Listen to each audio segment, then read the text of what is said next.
Hey, what's happening, everybody? 6:02 in the Rose City. Time for Dirt and Sprague here, Portland Sports Leader, 105.1 FM, The Fan, 1080 AM, the Odyssey app, live on YouTube. Happy Monday morning. Hope everybody had a great weekend. I'm Dirt. He's Swag. What is happening? How we doing? We're doing great. We're doing fantastic. I feel like I need another day to recover from the weekend. Modern technology problems are driving me nuts over here. Somehow I got logged out of everything over the weekend. And now I'm trying to re-log into everything, and it's not letting me log into Twitter. Well, we saw. This is driving usually me it's insane. when there's updates, like system updates, like what reboots. This is driving me absolutely insane. So there's other things where technically you're supposed to sign out of your user. Nah, I'm not signing out. Come on. I'm not Saw a little that. directive from the brand man. So I got to log out of everything. This is my laptop. I'm not doing it. It's not a work. My laptop's totally not letting different. me in. Yes. That probably meant you had like some system upgrade behind the scenes that happened, and then it. Yeah. This is not necessary, okay? We got too many updates in life, all right? We do have too many updates. Fewer updates. I'm tired of, yes. What presidential candidate will run on that? Stop asking me to update my technology. I'm happy with the way technology things are. shouldn't be that obsolescent so quickly. Every month and a half, I get a new prompt. Exactly. You want the new software? No, I don't want the new software. What's the problem with rotary phones? The old software's working just fine. I got no issues here, man. I don't have any issues. So that's what we're doing today. today. And then they tell you it's better, and go, how is it better? It's not better. This is not better in any way, shape, or form. There's more functions and buttons and whistles and menus that I'm not going to use. Now I got to learn new stuff? I don't care about video. No. I work on radio. Thank you. Amen, brother. Good weekend in Bend. We have a good time over there? We had a great time. Central Oregon delivered as it always does. Yeah. Kiddo's doing good. Kiddo is doing good. He had a great time at the concert. Bumped into Joey Harrington over there in the fair. Joey Harrington walking around? Yeah. In Bend or at OAR? In Bend. It just in Bend. So we went somewhere. We got there over there noon. It's like, let's go get some lunch. Yeah, grab a bite to eat. So go to this place, cool place over on the west side of Bend. And so you walk in downstairs, and there's the bar, with many taps. Perfect for everybody because it has many taps, many selections from the beers, which I know you enjoy. You got to have your choices. But you also had the full bar, cocktails, whatever you wanted. In case you need it. So there were a couple of food kiosks inside. Ooh. Because you have to sell, as we know in Oregon, if you want your liquor license, there has to be hot food options. Yeah, you got to have food with booze. But booze. then right outside in the parking lot, 7 food trucks lined up. Those places are incredible. With other options. Yeah, they're so perfect because then everybody's happy. Everybody's happy. Because you go one place but it's not all the responsibility of said establishment to try to come up with food to keep everybody happy. No, it's brilliant. Everybody goes and stands at their own food truck pod. You get your food. A little beeper buzzer thing. Buzzes, and then you go sit at your table. Upstairs, there were a couple of pool tables. Look at that. Massive screen TV up there. Hey. And then they had the outside with covered area. Right. So, yeah. That's a win-win-win right there. I don't think Joey recognized me. Did you go say hi to him? I did not. I was right there waiting for my drinks at the bar. He's there. He was with his wife and kids, so it wasn't like he was with his boys or anything like that. It's with the family. I'm like, I'm not. Yeah. Don't want to go do that. I mean, I might have said, other people, oh, it's Joey. And I was like, I'm not doing that. Guy's just trying to enjoy a night out with his family. Exactly. Nice afternoon. Beautiful day. Now, I don't know if they went to the concert or not. Okay, was before the concert? This is the pre-concert? Like 1 in the afternoon. Oh, so you're just getting going on your trip then. You're just exactly. Getting fired up, we got there. We dropped our stuff off. Yeah. Everybody's hungry for lunch after a 3-hour drive. Get ready to go. It is the modern design of the food truck pod is remarkable. There are several places in Bend, and they've nailed it. Now, they got a little more space in some of these to spread out, whereas in a big, nice. City like Portland, you're trying to carve out. It's a little difficult. So usually what it is there's some sort of tap house or bar that's got a permanent establishment because you got to have refrigeration for the bar and that sort of thing. And then there is any level of seating, whether it's all outdoors or whether some of it's indoor, outdoor, covered, whatever. A little bit of a combo. And then over next to the parking lot, there will be little bays or something for the food trucks to all line up. Yeah, how those it would be hard for me to imagine one of those not succeeding because you can have food trucks that come and go and they rent out their spaces and all that because somebody owns the property and then you rent out your little square footage of your food truck and all that. But there's one in our neighborhood, but it does not have the beer option, which is the only downside of it. So what are they selling? I mean, it's just a food truck pod. Oh, They just have food trucks, and yeah. there's like 10 of them in there that you could go choose from. Yeah. But it's a great place to go because everybody ends up being happy because you got nights where Exactly. Yes, what are you in the mood for dinner? And the wife tells you one thing, you're like, it doesn't really sound good. Who knows what the kid's going to want to eat at that point, right? And so Now, you go and you're like, all right, I got choices here. I got options. There is one I went to one time. We were over. This was back Memorial Day when I was trying to be an indoor goalie again and hurt for 4 days afterwards. Yeah, so your indoor soccer career? Yeah, so over on 99, as it is no longer MLK. Yes. Is it MLK that goes south or is that Grand that goes south? Whichever one goes south. I know what you're talking about. So over in that neck of the woods where the Hawthorne Bridge comes over. Yes. There is a food cart pod, but they have an indoor bar full cocktail. Ooh. That is not far from That's not too far at all, no. And so that is something. The bar component takes it to another level. When you could there were TVs in there too. Yeah, when you get the bar and when you get the TV and the booze component to go with the food options, the places are perfect. That's literally all you need. That's not far from you. You should check that out. It's not bad at all. There was one when we lived out in the Happy Valley area. Place there too that was fantastic. I love a good cheesesteak. I don't eat enough cheesesteaks. Cheesesteaks are something in my rotation that could definitely increase. I don't get enough of them. We have a cheesesteak place. Are you full onions, peppers guy? Oh, the whole thing. Yeah, the whole kit mushrooms are not. Mushrooms are the one that people like. I could do the mushrooms. I don't need the mushrooms. Right. You're not asking for mushrooms. If it comes with mushrooms, I'm not kicking them out. Mushrooms for me are something where if it's not a dominating flavor or texture, I can handle it. Now, do you like raw mushrooms in your salad? God, when you no. Eat a salad? God, no. I would never eat a raw mushroom to save my... No, not in a million years. I'm out on mushrooms in that way. But if you cook them and they're mixed in with the food and it's enhancer of flavor... then I can live with them. See, I love that on... you just bite into a mushroom, just grab one and gnaw No, I will put raw mushrooms. We'll chop them up, but in a spinach salad, they go good with bacon. Throw a little mushroom in there. If you do a traditional spinach salad with bacon and hard-boiled egg and some red onion and... Yeah. There's the idea of eating raw mushroom. That's like my my mayo or strawberry for you. The look of them, the texture of them, the smell of it. That was my mom, so I didn't eat. There was always a battle. My mom and dad growing up. Dad wanted mushrooms. Dad loves mushrooms. Mom wanted nothing to do. She can spot a mushroom from 4 miles out. Get these out of here. Get these out of my food. Get that out of here. I'm not eating that. Now I got to go pick that out. Mushrooms on pizza. I'm out on mushrooms on pizza. I know some people love the mushroom on pizza. Here's the problem I have with most places that do pizza with olives and mushrooms.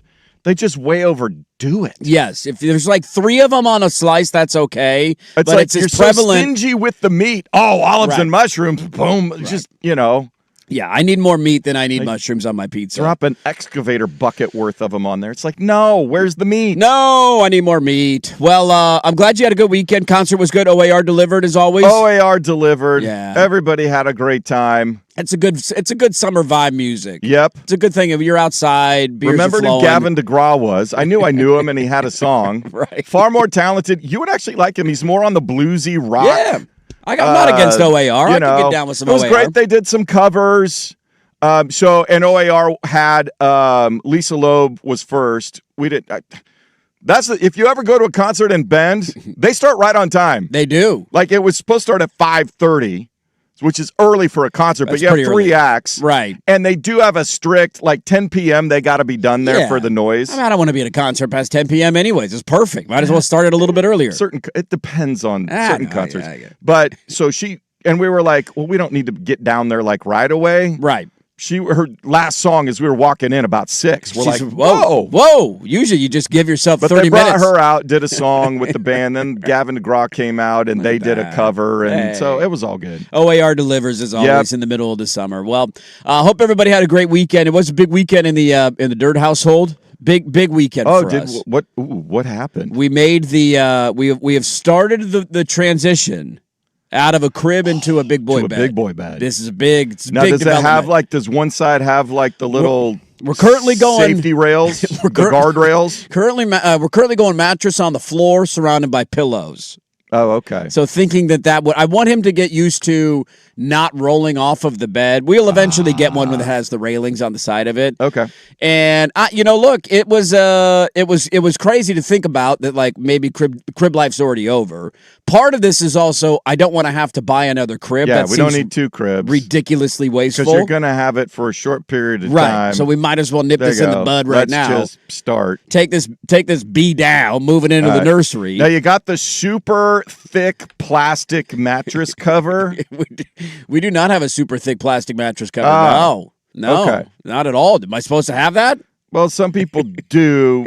Just little extra protection in case the diaper's absorbency in the night doesn't hold up. Yeah, no, we didn't cover it with plastic. It hasn't been too big of an issue. Occasionally there's a little bit of leakage, but usually it's just the PJs and a little blanket or something that ends up getting a little wet, and you wash it the next day. Mattress has been pretty resistant. It was funny seeing because you're kind of watching like, how's this going to work out? Is he going to be able to figure this out?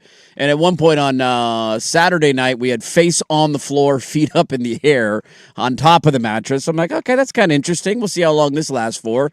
And then last night, I'm pretty sure he woke up 3 times, went back to bed on his own pretty decently, so it wasn't too bad. Did he end up sleeping in his bed, though? He ended up last night a couple of times just literally like rolling halfway across the floor. Because once he gets rolling, he doesn't stop rolling. He just keeps going. You wake up all of a sudden in the middle of the night, you're like, what's going on here? I'm laying on the hardwood floor here. I'm going to have to get up and figure this out. Now, do you close all the way his door?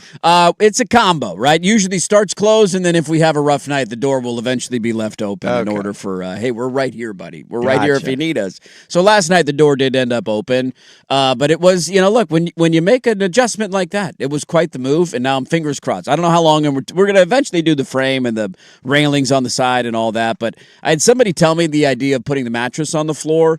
And I was like, you know what? That sounds pretty reasonable. We got enough pillows to kind of surround it. If he kind of flops off, but you got to work on not moving so much at night, buddy. We can't just be rolling halfway across the room. We're doing bear crawls all the way across this thing. So that was how the weekend went for the Dirt household, and it's now becoming. Now that we've moved the crib into the nursery, it's becoming very real. It's like one of those like, oh yeah, we're almost there. It's almost time. It's almost go time. But you know what we got this weekend? How's Mama doing? Mama's doing good. For as good as you can do, 7+ months pregnant. She's How much differentiation is she noticing this time from first time? It's hard. She tries to say this feels different. I just don't remember. It was all a blur, and now it's like, I don't remember how you were carrying or I just remember it was big. That, it was big and then it popped out. That's all I got in my memory bank. Did he carry more on the right side or the left side? I'm like, I'm just trying to get him to sleep tonight. I don't remember how he carried when he was a baby. Have you gotten to a point where you've nailed down, if it doesn't come by here, we're going in? Yeah, so we got some more appointments to go to figure that out. We might have to do the C-section route, which would bring it a little bit earlier if that ends up happening. So we could be anywhere from the end of September to the end of October. That's our window right now. What did the doctor tell you the expected? I think it's the 12th. October 12th is the expected date. So if we got to go C-section, you got to do it a couple of weeks early. Make sure it doesn't happen. Gotcha. And then if you don't need a C-section, then it could happen literally at any moment. Yeah. Then you're waiting. There's a part of me that wants the C-section just to know the day. The idea of waking up every day and like, is today the day? Is today the day? Am I going to be at work when it happens? Is it in the middle of the show and I got to bolt out of here to get to the hospital? For Mama's sake. If she can do it on natural, but not on natural. We're gonna get C-sections. It's a lot, man, and it'll affect my leave too, depending on if we got surgery. Yeah, you're gonna be. Yeah, she ain't getting. We're all hands on deck for a little bit there. It's a couple of weeks. A little bit of a process there. That's the way that thing's going to play out. We do have the baby showers this weekend, so that is now on our radar. We are now in the baby shower phase, and that will be this weekend. My only request was if you're going to do a baby shower, it has to be before football season, and so it's the week before week 0 of college football. Is this just more family and couples, or is this? Yes, yeah. Yeah. Small, low-key, nothing but family. Yes. We don't need much because it's 2 boys. Cocktails all around. Once you got it, keg, something. Hey, now we're talking. I will be there. My presence has been requested. Okay. And I will be there. So is this like couples things? Like there'll be other dudes there? Nope. Oh, I'm sorry. It's okay. Okay. Right. We'll fight through it. It'll create some good content. We'll do that on that'll be on Sunday. Are we done with the stupid games though? I don't believe there will be any games. No baby food tasting. I don't think there's any baby food tasting. Okay. We know the sex. There's no gender reveal. There's nothing. It Just come, have some really good food. Eat some pastries. Open up a couple of gifts. We love you all, and good night. Here's an update on what we're planning and the situation and all the contingencies. Right, here's where we're at. Oh, geez. So that's where my life's at, in case anybody's wondering. All righty. We're getting closer and closer, baby. The finish line is nearly here. All right. And it's almost football season. Can we sneak you out for golf sometime? I need to get 1 or 2 more rounds in before football season begins, yeah. I have not played golf since Father's Day. How was Elk Ridge? At Elk Ridge, was it nice? Elk Ridge was fantastic. Well-maintained, not too crowded on a Friday afternoon? Surprisingly. Yeah. Uncrowded. I think that would probably, people are a little worried about the smoke, maybe worried about getting up there and how's it going to look? What are the conditions? Should I roll the dice? Outstanding. Could lead to some good golf rounds. I remember that the last time we had the fires. Now it was a little bit worse, but a couple of years ago when it was super smoky, you could get tee time anywhere. Things are fast and firm. Yeah. Oh, they're quick up there. Oh, I was driving it like nobody's business. Wind gets blowing, ball gets rolling. Wind was not a significant factor. Kicked up a little bit late in the afternoon in the round. Okay, all right. And if I could chip worth a damn, we'd be feeling pretty good right now. I would have been ecstatic, and that would have been the first thing you heard about. Hey, would have broke 80. Could have been an 80 break, man. Could have been an 80 break. You were Certainly right there. could have been. Well, Elk Ridge is beautiful. Glad everybody had a good weekend. OAR delivered. Little guys out of a crib. That is the update from the weekend. Let's get to going here. Here's what we got coming up on the show today. Ryan Harlan, I believe, is going to make his Dirt and Sprague debut. I don't believe we've had him on. I don't believe we've had young Ryan on. But he's been listening for a long time. He covers the Beavs. The hard part about Oregon State, like people want more Oregon State content on the show. One of the difficult parts of it is there's just not that many people that cover Oregon State, and the ones not that on do, a regular basis. we usually have on the show, right? Angie comes on. We'll have Doc on at some point once the year begins, but there's just not that many people who cover the program, and so Ryan is around practice. That's kind of, I don't want to get like the 30,000-foot view because I know the 30,000-foot view. Yeah. What's the day in and day out? What are the vibes? Going on? They had a player arrested this weekend. Who, if we tune in for Houston and Texas Tech, who's standing out? Are the potential difference makers that could, make things. Let's learn some names. Let's go on this journey together. So we'll do that. How is the quarterback battle going? Is there a quarterback battle? Is there a quarterback? I would hope there's not a quarterback battle, but there might be. They also got the boost of the fifth-year ruling and a couple of guys coming back and joining the team. So Ryan Hartley, he's going to join us at 8:45 today. I wanted to do a little check-in with Oregon State, see how things are going. So that'll be at 8:45. We do have a full weekend of preseason football. I did not take much of it in. It's okay. I am your man. I am here for you. I checked on some things. There were many teams that were not playing a lot of regulars. A lot of teams that didn't play anybody. Some teams that played guys. One of the guys who played is now hurt, who we talked about. Did he play too much from last week? So there's a lot to get to. We had some contracts handed out in the NFL this weekend. One up north made somebody the highest paid ever at their position, so we got to get to that. We got some Damian Lillard audio randomly to throw at you today.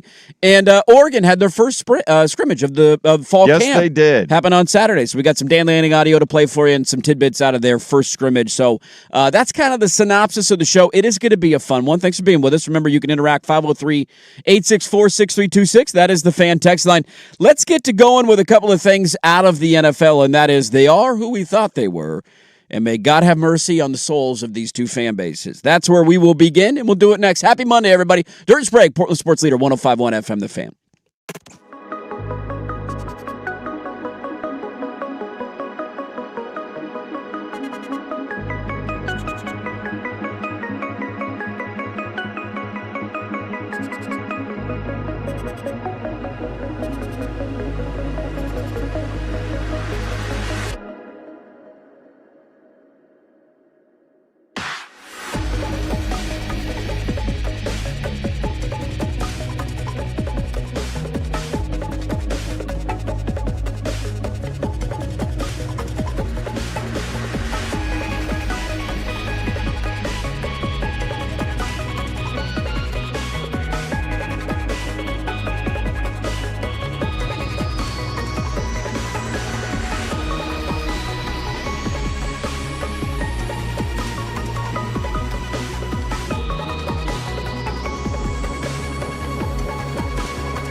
Network, 105.1 FM and 1080 AM.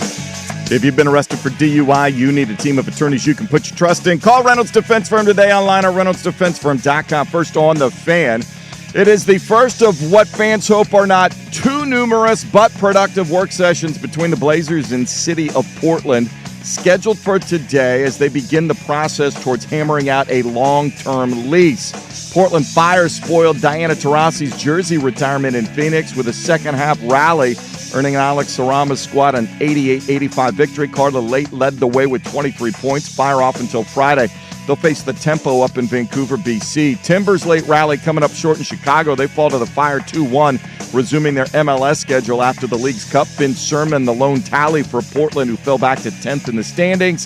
Timbers are back home Wednesday hosting San Diego. To the NFL, the Cowboys have signed defensive end Vaughn Miller on a one-year deal, while in Arizona, the Cardinals now concerned with their first-round draft pick, running back Jeremiah Love, suffering a high ankle sprain in their preseason opener. Jason Swigard from the George McCoy at Warren Allen Sports Desk. Don't call your mom, call George McCoy at warrenallen.com. This is The Fan.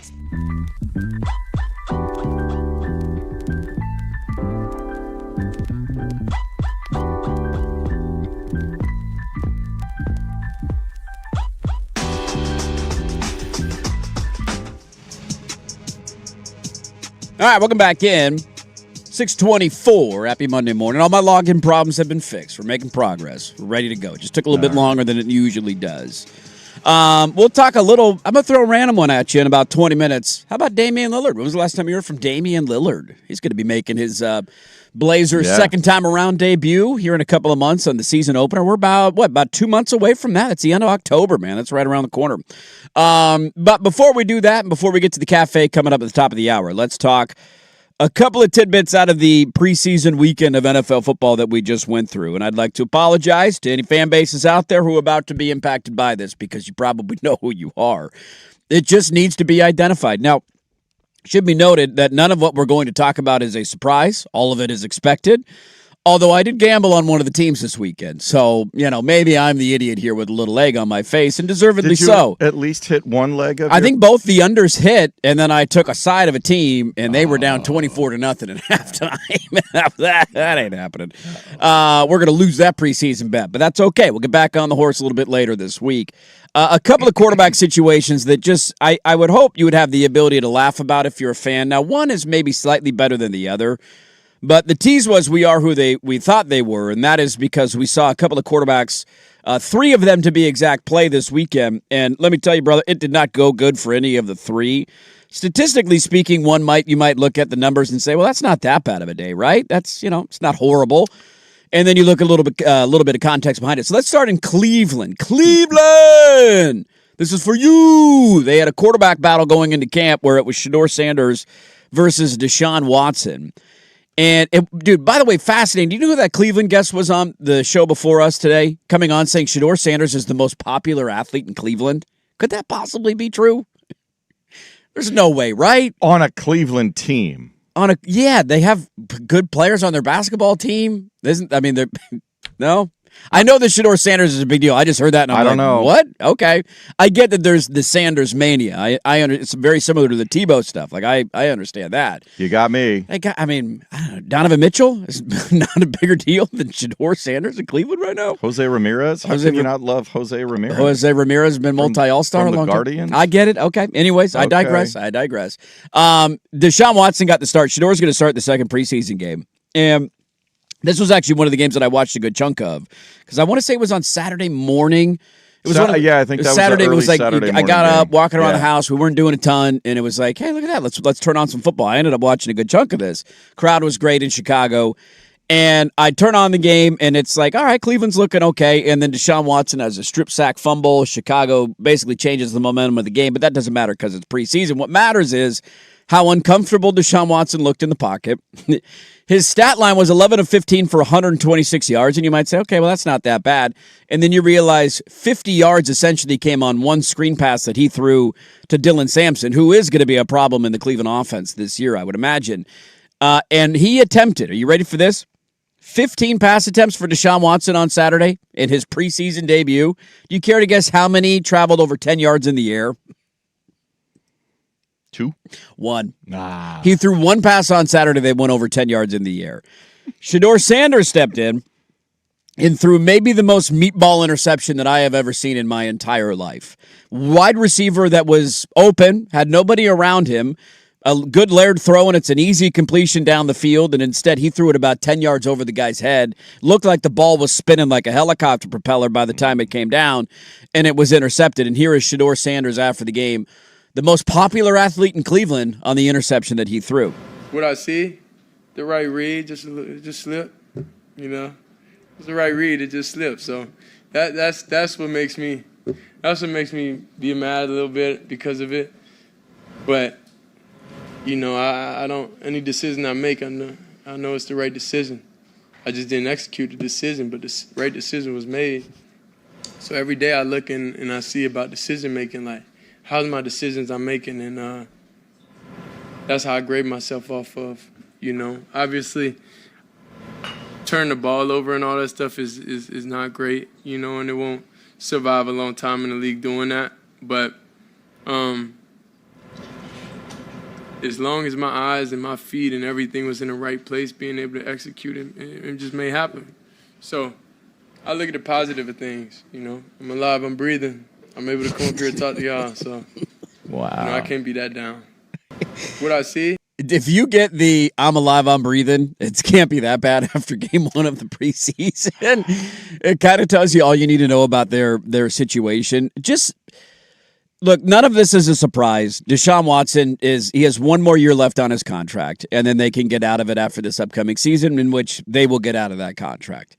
The Shedeur Sanders thing is hilarious to watch a fan base try and hope and dream. And I don't know, maybe if I've been that down into the dumps for 25, 30 years as a fan, with no hope or optimism really ever at the quarterback position outside of maybe 1 or 2 years, a year and a half with Baker Mayfield. There's not been a lot of optimism there. Maybe I would be in that place mentally of thinking and wishing that Shedeur Sanders could become a thing. It is hilarious to see that we all knew how bad it was going to be. It looked as bad as it was going to be in week 1 of the preseason. And I kind of felt like watching a good chunk of that game, any sort of viewership of the Cleveland Browns can come to an end for me. Like, we know who they're going to be this year. They'll be fine defensively. They got some okay weapons. Casey Concepcion was trash-talking a quarterback because he got him hurt earlier in training camp in practice, but nobody knows what quarterback he was talking about. They drafted another quarterback this past season in Taylor Green to add to Gabriel and Shedeur Sanders and Deshaun Watson. But I felt like watching that game, the takeaway I had was simply that's all I needed to see. Thank you for coming, Cleveland. Good little season. I now know what the outcome of your year would be. Not that it's a surprise. And you just hope that if you're a Browns fan, you end up with a top 5 pick, and then you can add a good young quarterback to the mix of everything else that you've slowly built. Yeah. You got a lot of draft picks. Jared Verse is a nice player. Good weapons. There's literally no point in you playing football this year. I know it's tough to take an under at 3.5. They're higher than 3.5. I got them originally because we joked about this on the air a couple weeks ago. 6.5. And during the segment, I'm like, I'm literally betting that because that's going to come down. And by the time is it 5.5 now? By the time we looked on Friday, because we were doing some over/under looks on Friday, it was already down to 5.5. Now I don't know if it dropped any more than that. NFL, let's go look. See if it's gone down further because how are you? Their defense will keep them in a lot of games. They'll win. Like, remember they randomly beat the Packers last year early in the year. Like, they're going to have 1 or 2 of those where a team just kind of lays an egg, or the weather's bad in Cleveland and it nullifies the offense. Yeah, it's 5.5 right now at plus 150. I'm hammering the under there. Even at 5.5. We'll have to start going. Your quarterback situation is so bad. Deshaun Watson just can't do it anymore. But they can't cut him at this point of his career because he's got 1 more year left. No, they can't have all that whatever dead money is left. You technically can. I don't know. Maybe it's a symbolism thing. They just need to wait, clear the if they had a viable solution. There's no viable solution. There's no viable solution. The drafting of Dylan Gabriel, I love Dylan Gabriel in his 1 year at Oregon, man. He was a ton of fun to watch. He's 5'11". Like, it's just not going to work. And they took him so early and then took Shedeur later. Not Doug Flutie. You draft Shedeur Sanders, and that creates this headache of the whole reason why teams didn't want to touch him is this dumb narrative that he might be the most popular athlete in Cleveland. Based on what? Based on what? Based on what? Having his jersey retired to Colorado? Like, I hope I'm never that in the dumps as a fan, that I get to that point where I'm like hoping and praying that he becomes a thing, because that's where evidently Cleveland fans are at. He's going to end up playing a decent amount of football this year. If I'm Cleveland, I think what serves you best is you give Deshaun Watson, like, I think it's dumb to even start Deshaun Watson, but he's going to end up being named their starter. You give him the first 3 weeks of the season, it will be a disaster, and then you sit his ass down and you bring in Shador for the rest of the year, and you let the train completely come off the tracks. Like that, if I'm Todd Monken, he won't want to admit that publicly. We all know Cleveland's going to be in a position to take a quarterback in the draft next year. That's going to be their long-term plan. They traded down with Jacksonville a couple of years ago. They just had the Myles Garrett trade. Like, they've been stockpiling draft picks, and the future assets are not that bad. And the rest of the pieces on the roster are not that bad. They just probably have the worst quarterback room in the entire National Football League.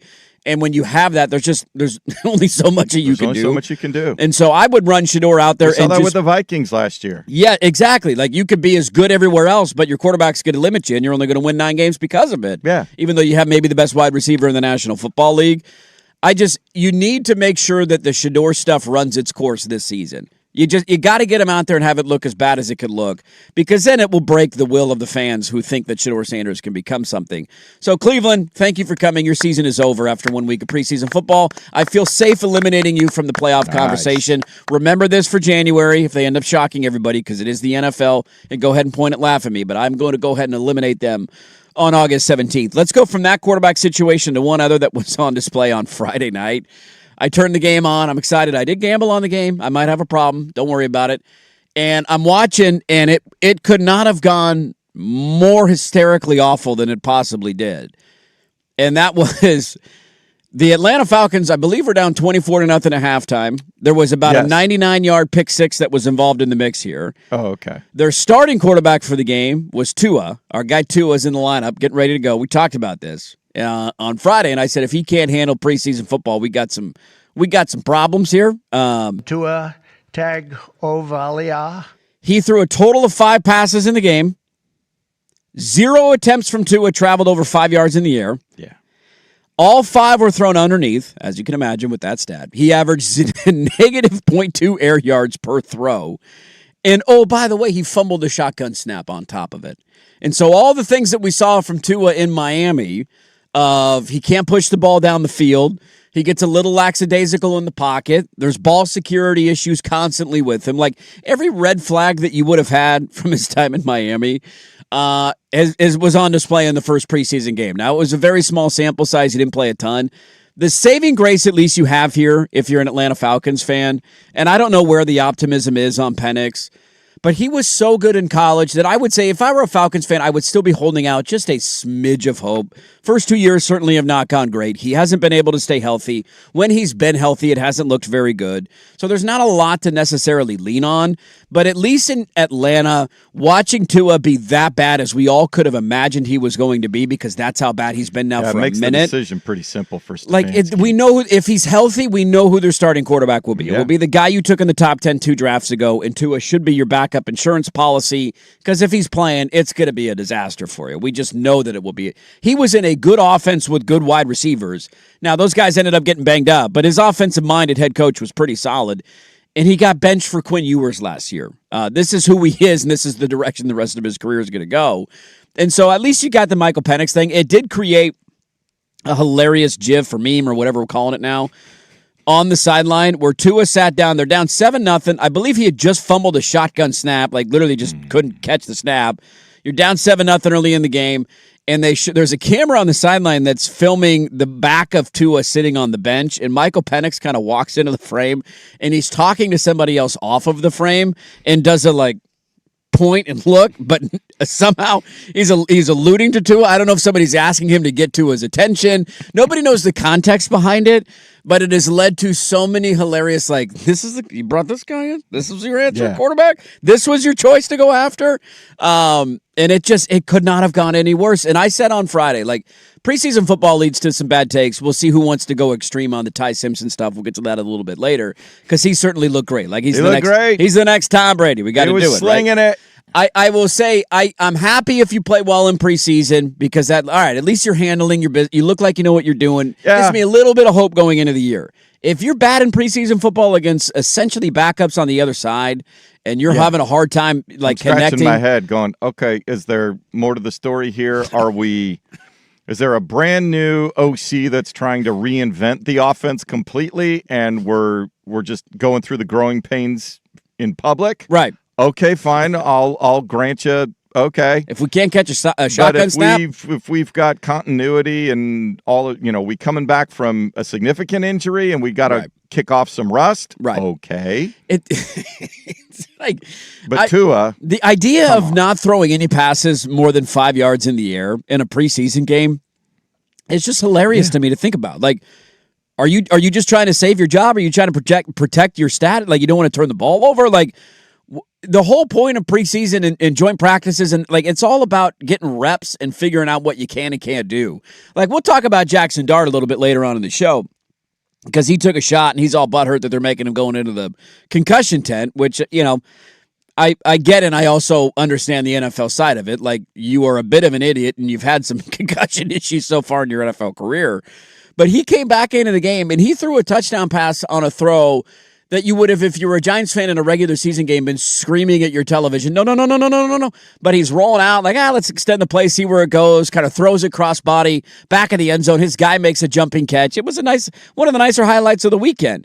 And it came after he exited the game. And I watched that and I just thought, that's what the preseason, that's exactly it. Go run around, make something happen, take a chance. If it gets picked off, it gets picked off.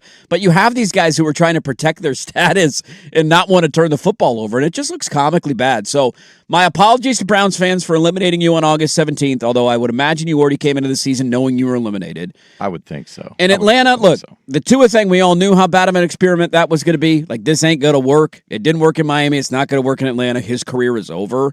At least you got a card in your back pocket. There's the mic. Now, is the card good? Is it a two of spades or an ace of diamonds? I don't know. But you got at least a card in your back pocket that could leave you a little bit hopeful. Watching that going, thank God I got paid. Yeah, give me my money now. I can last 17 weeks. If the takeaway if I'm Bijan is, man, a lot of me this year. Which we could have guessed going into the year, but Tua's debut in Atlanta could not have gone any worse over the weekend. There's a couple of takeaways. Bad quarterback situations in Cleveland and Atlanta going into the year. Not a lot of optimism there. Let's check in on one of our favorite sons, and we'll do that coming up next, and the idea of, don't let me do this, and do we give him enough respect for what he's already accomplished? We'll dive into that next. 105.1 FM, The Fan.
Yeah, fair point at the fan text line, 503-864-6326. It's a shame Cleveland never had the opportunity to draft a quarterback first overall and have it work and go to the playoffs, only to run him out of town for a guy with 25 sexual assault allegations. They asked for this. They absolutely did. There will be no sympathy for the Browns. Zero sympathy. They had sympathy before the Watson signing, I think, of like, yeah, God, you poor bastards. And I still have sympathy for their fans. Their fans are not the ones that are making the roster decisions and the choices and all that. How those fans are that loyal after that much crap for so many years is beyond me. I mean, it's the power of the NFL, right? It's the power of Cleveland losing a team and then getting a team back, and all they've known is this. And you had a guy and you let him walk out your door because you didn't want to give him a contract extension. You mortgaged your future for Deshaun Watson. But the good news, at least, and I'll reiterate this, like things change quickly in the NFL. Like teams go from incompetent to successful based on one hire or one draft or figuring out that position. You one have to have the cash available to do it. They have two, that. You have to have the cap flexibility to pull it off. They're going to have that, I think, in the offseason. The Myles Garrett getting traded and getting picks out of it and bringing in Versus contract instead of the most, right? He was the most expensive defensive player, I think, in NFL history. Yes. So that shakes up your cap a little bit. Oh, by the way, that fully guaranteed contract you just gave to Deshaun Watson, you can get out of after this year. And so cap flexibility will be a thing that they can lean on. They also have one of the, Haslam's got money. Money is not his problem. That's part of the reason they gave Deshaun Watson, he had too much money to play with because you got to put all that stuff up front. It was a 100% guaranteed contract. Yep. So that takes all that stuff goes in escrow. Takes a lot of cash in order to do that.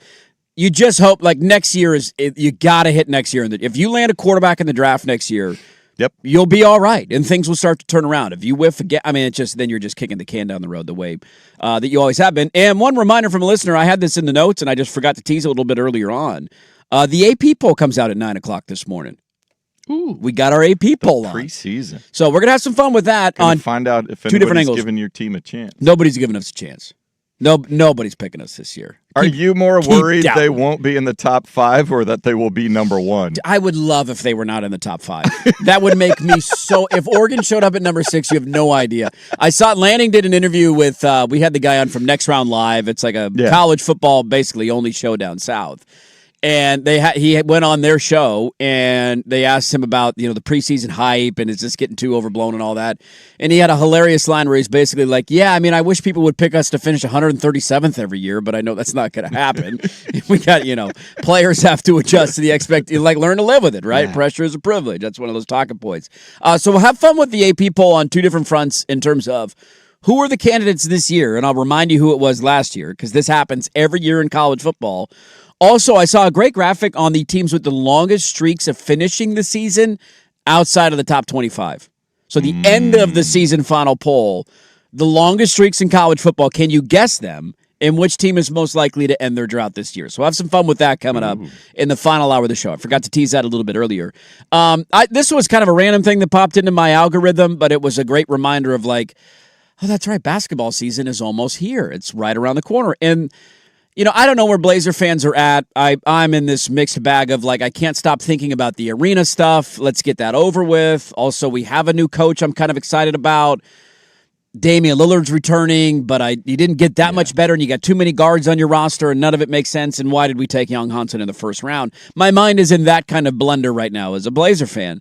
But it was a good reminder of we're going to get to watch this dude again here really soon in a Blazer jersey. And here is Damian Lillard talking on the Point Forward podcast with Evan Turner about his career and the amount of respect he's gotten. They'll never give me credit for what I've actually done, unless I just come out here and win the championship in Portland, and they better hope that don't happen.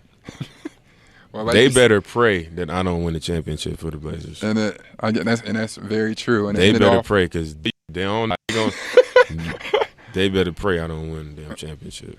And it is, I think it's a fair point in his regard about not getting the amount of credit that he deserves for his career. I think we've gotten so caught up in modern basketball. Russ just retired, and Russ is an all-time great. I think I saw maybe it was Bill Simmons who had it, players with 20,000 points, 7,000 rebounds, and 7,000 assists. Short list. It's 3 guys in the history of the NBA. And it was LeBron, Magic, and I think Russell Westbrook, but don't quote me on that. But I know Westbrook and LeBron were 2 of the guys, and It was another guy who retired of like, and we certainly gave him his flowers, and he deserved his flowers, and maybe that was the take from the majority of the national media. But when you live in this championship culture, and it's that or bust, no, it's not. The three all-time are LeBron, Oscar, and Russ. Oh. If you lower it to 20,000 points, 6,000 rebounds, and 6,000 assists, okay, there's only 1, 2, 3, 4, 5 more. Magic is not on the list. Did he not score that many points? I don't know if it was the points or the rebounds. I'll look up his all-time totals. Maybe I'm sure the early retirement probably impacted that, right? Like if he had gone for a couple of more years. Does Clyde go into that list? Clyde's in the list. Havlicek's in the list. James Harden, CP3, and Kobe. So there are only 7 guys in the history of the NBA who have 20,000 points, 6,000 rebounds, and 6. I mean, that's a very exclusive group. But I do think the ring culture stuff impacted the legacy of Russ a little bit. And he was a guy who, in the back end of his career, is bounced around team to team trying to land on one, and it just didn't go to the Lakers, doesn't work, go to the Clippers, doesn't work. And it wasn't always his fault that they didn't win. But it's a sad state, I think, at times when we can't, and I know we certainly do in this market. Like, we've always wished that Dame had more help and that you made an aggressive trade, and we didn't hold on to C.J. McCollum for 5 years too long, and we got rid of him when we should have, and maybe we traded away the first-round picks that turned into Shaedon and Scoot to try and give him an opportunity to win, because we certainly don't feel great about Shaedon and Scoot right now.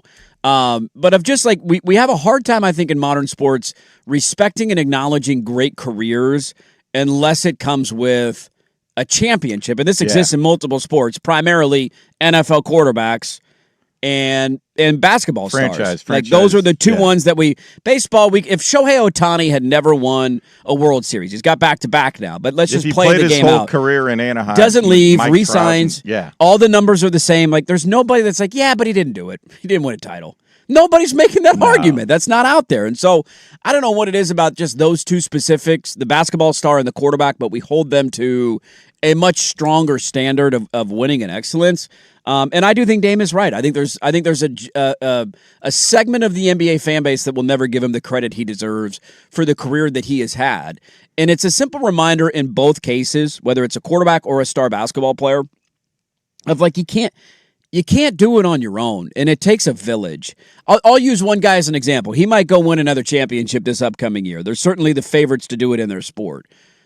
Matthew Stafford is the prime example of this. Now, Matthew Stafford had Calvin Johnson to throw to in Detroit, so that certainly helped his numbers, and he put up a lot of prolific numbers. Matthew Stafford literally never won a playoff game. His entire career in Detroit, never won a playoff game. He goes to L.A. in the first year, what happens? He wins a championship, right? Just like, oh, look at that. Now he's a Hall of Famer. Now he's a lock. He was always that player. He was always capable of doing that. It wasn't his fault that Detroit couldn't win playoff games or get over the hump or be more consistent. They were the Detroit Lions, and they made a lot of bad hires at head coach over the years. And so I will always be frustrated and angry with the franchise for not doing more in the prime of Dame's career. But just seeing that clip, and I ended up watching a bit of the podcast that he did, and it was a fun conversation with Evan Turner, who's getting more and more into media, very active on social media now, praising the weather we had in Portland over the weekend. Of like, that's going to be, I don't know what impact he's going to have. I don't know what percentage you're going to get from Prime Dame, and I do have questions about the adjustment of playing off the ball a little bit more and having Denny and Ja handle the rock a ton. And so he's going to have to play a little bit of a different style than he has the majority of his career. We'll see if he can kind of translate that and continue to have a high-level success. No matter how it goes, that opening night, because their first game's at home, right? They open at home, if I remember correctly. Against Phoenix, yeah. The crowd pop with the starting lineup intro should be good. It's going to be incredible. And we've had to go through a lot of bad stuff as Blazer fans, including the trade and the forced trade of Damian Lillard, all the arena stuff happening. Like, I'm just painting a picture for you. About 2 months from now, we're getting good reports out of the city council team meetings, which, by the way, they're meeting today, so that's a good sign. You're getting like little tidbits of like, yeah, we're making progress. And then you get that opening night. Things could feel a lot better as a Blazer fan in about 2 months. Very excited to see him in the Blazers jersey again, and it was fun to hear from him over the weekend. He is correct. We don't give him the respect he deserves from his career. We got a lot to get to. In hour number 2, we check in with Oregon.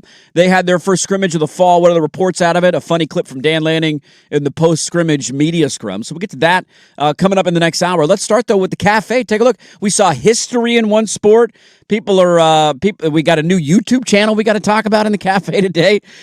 We need to make fun of this guy. He's the best in the sport, but we need to make fun of this guy a little bit more. We'll dive into the cafe. Hour number 2 next. Dirt Sprague, 105.1 FM The Fan.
From the George McCoy and Warren Allen Sports Desk, a Sports Center update on the Fan Sports Network, 105.1 FM and 1080 AM. First on the Fan, the Portland Trailblazers in the city of Portland trying to get down to business today as they start the process with their first work session towards clarifying the Moda Center renovations and coming up with a long-term lease agreement. Meanwhile, the Portland Fire continue their second half of rallies. 88-85 down in Phoenix. They spoiled Diana Taurasi's jersey retirement ceremony. Carla Late leading the way with 23 points. They're now off until Friday. They'll take on the Tempo up in Vancouver, BC. Timbers tried to rally late in Chicago after falling down 2-0 in the first half. They got one back but couldn't earn a draw. Finn Sermon with his first goal as a Timber. They fall back to 10th in the standings. They're back home Wednesday hosting San Diego. I'm Jason Swigart from the George McCoy at Warren Allen Sports Desk. Don't call your mom, call George McCoy at warrenallen.com. This is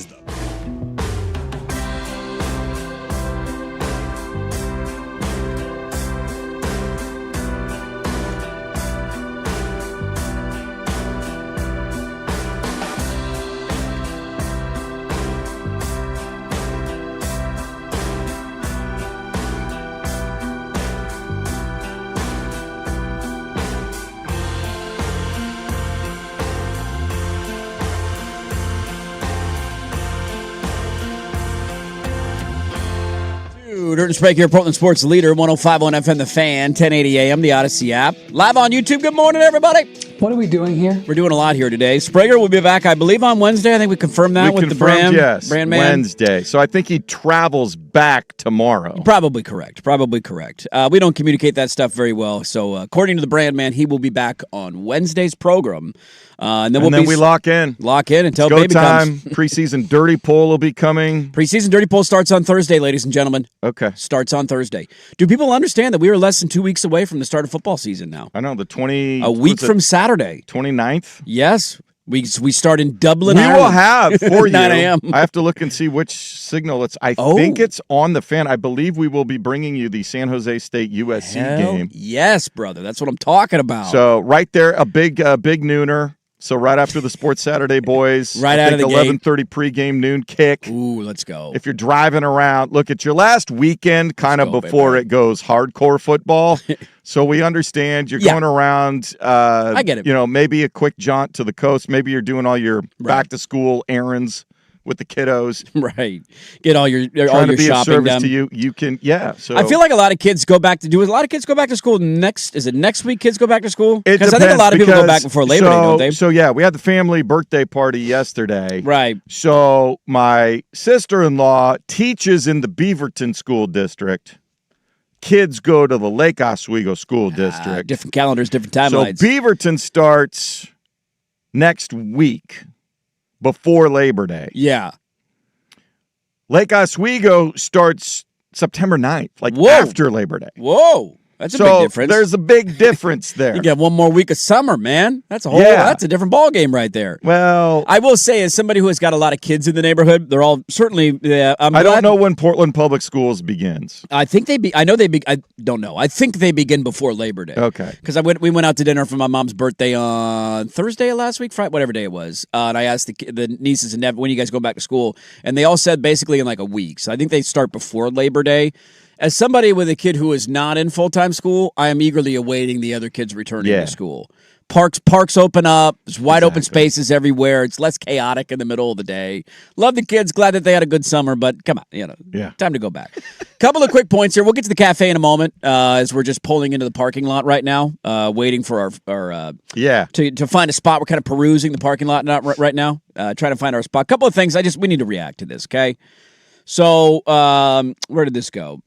Somebody calling him the Charles Barkley of guards. I think that's a little disrespectful to Charles Barkley, but that's just my 2 cents. Charles Barkley, to me, is one of the all-time great basketball players, and Damian Lillard certainly is one of the all-time great scorers and shooters. Right. But Barkley was just on a little bit of a different level. But again, an example of a guy who was unable to win a championship in his career.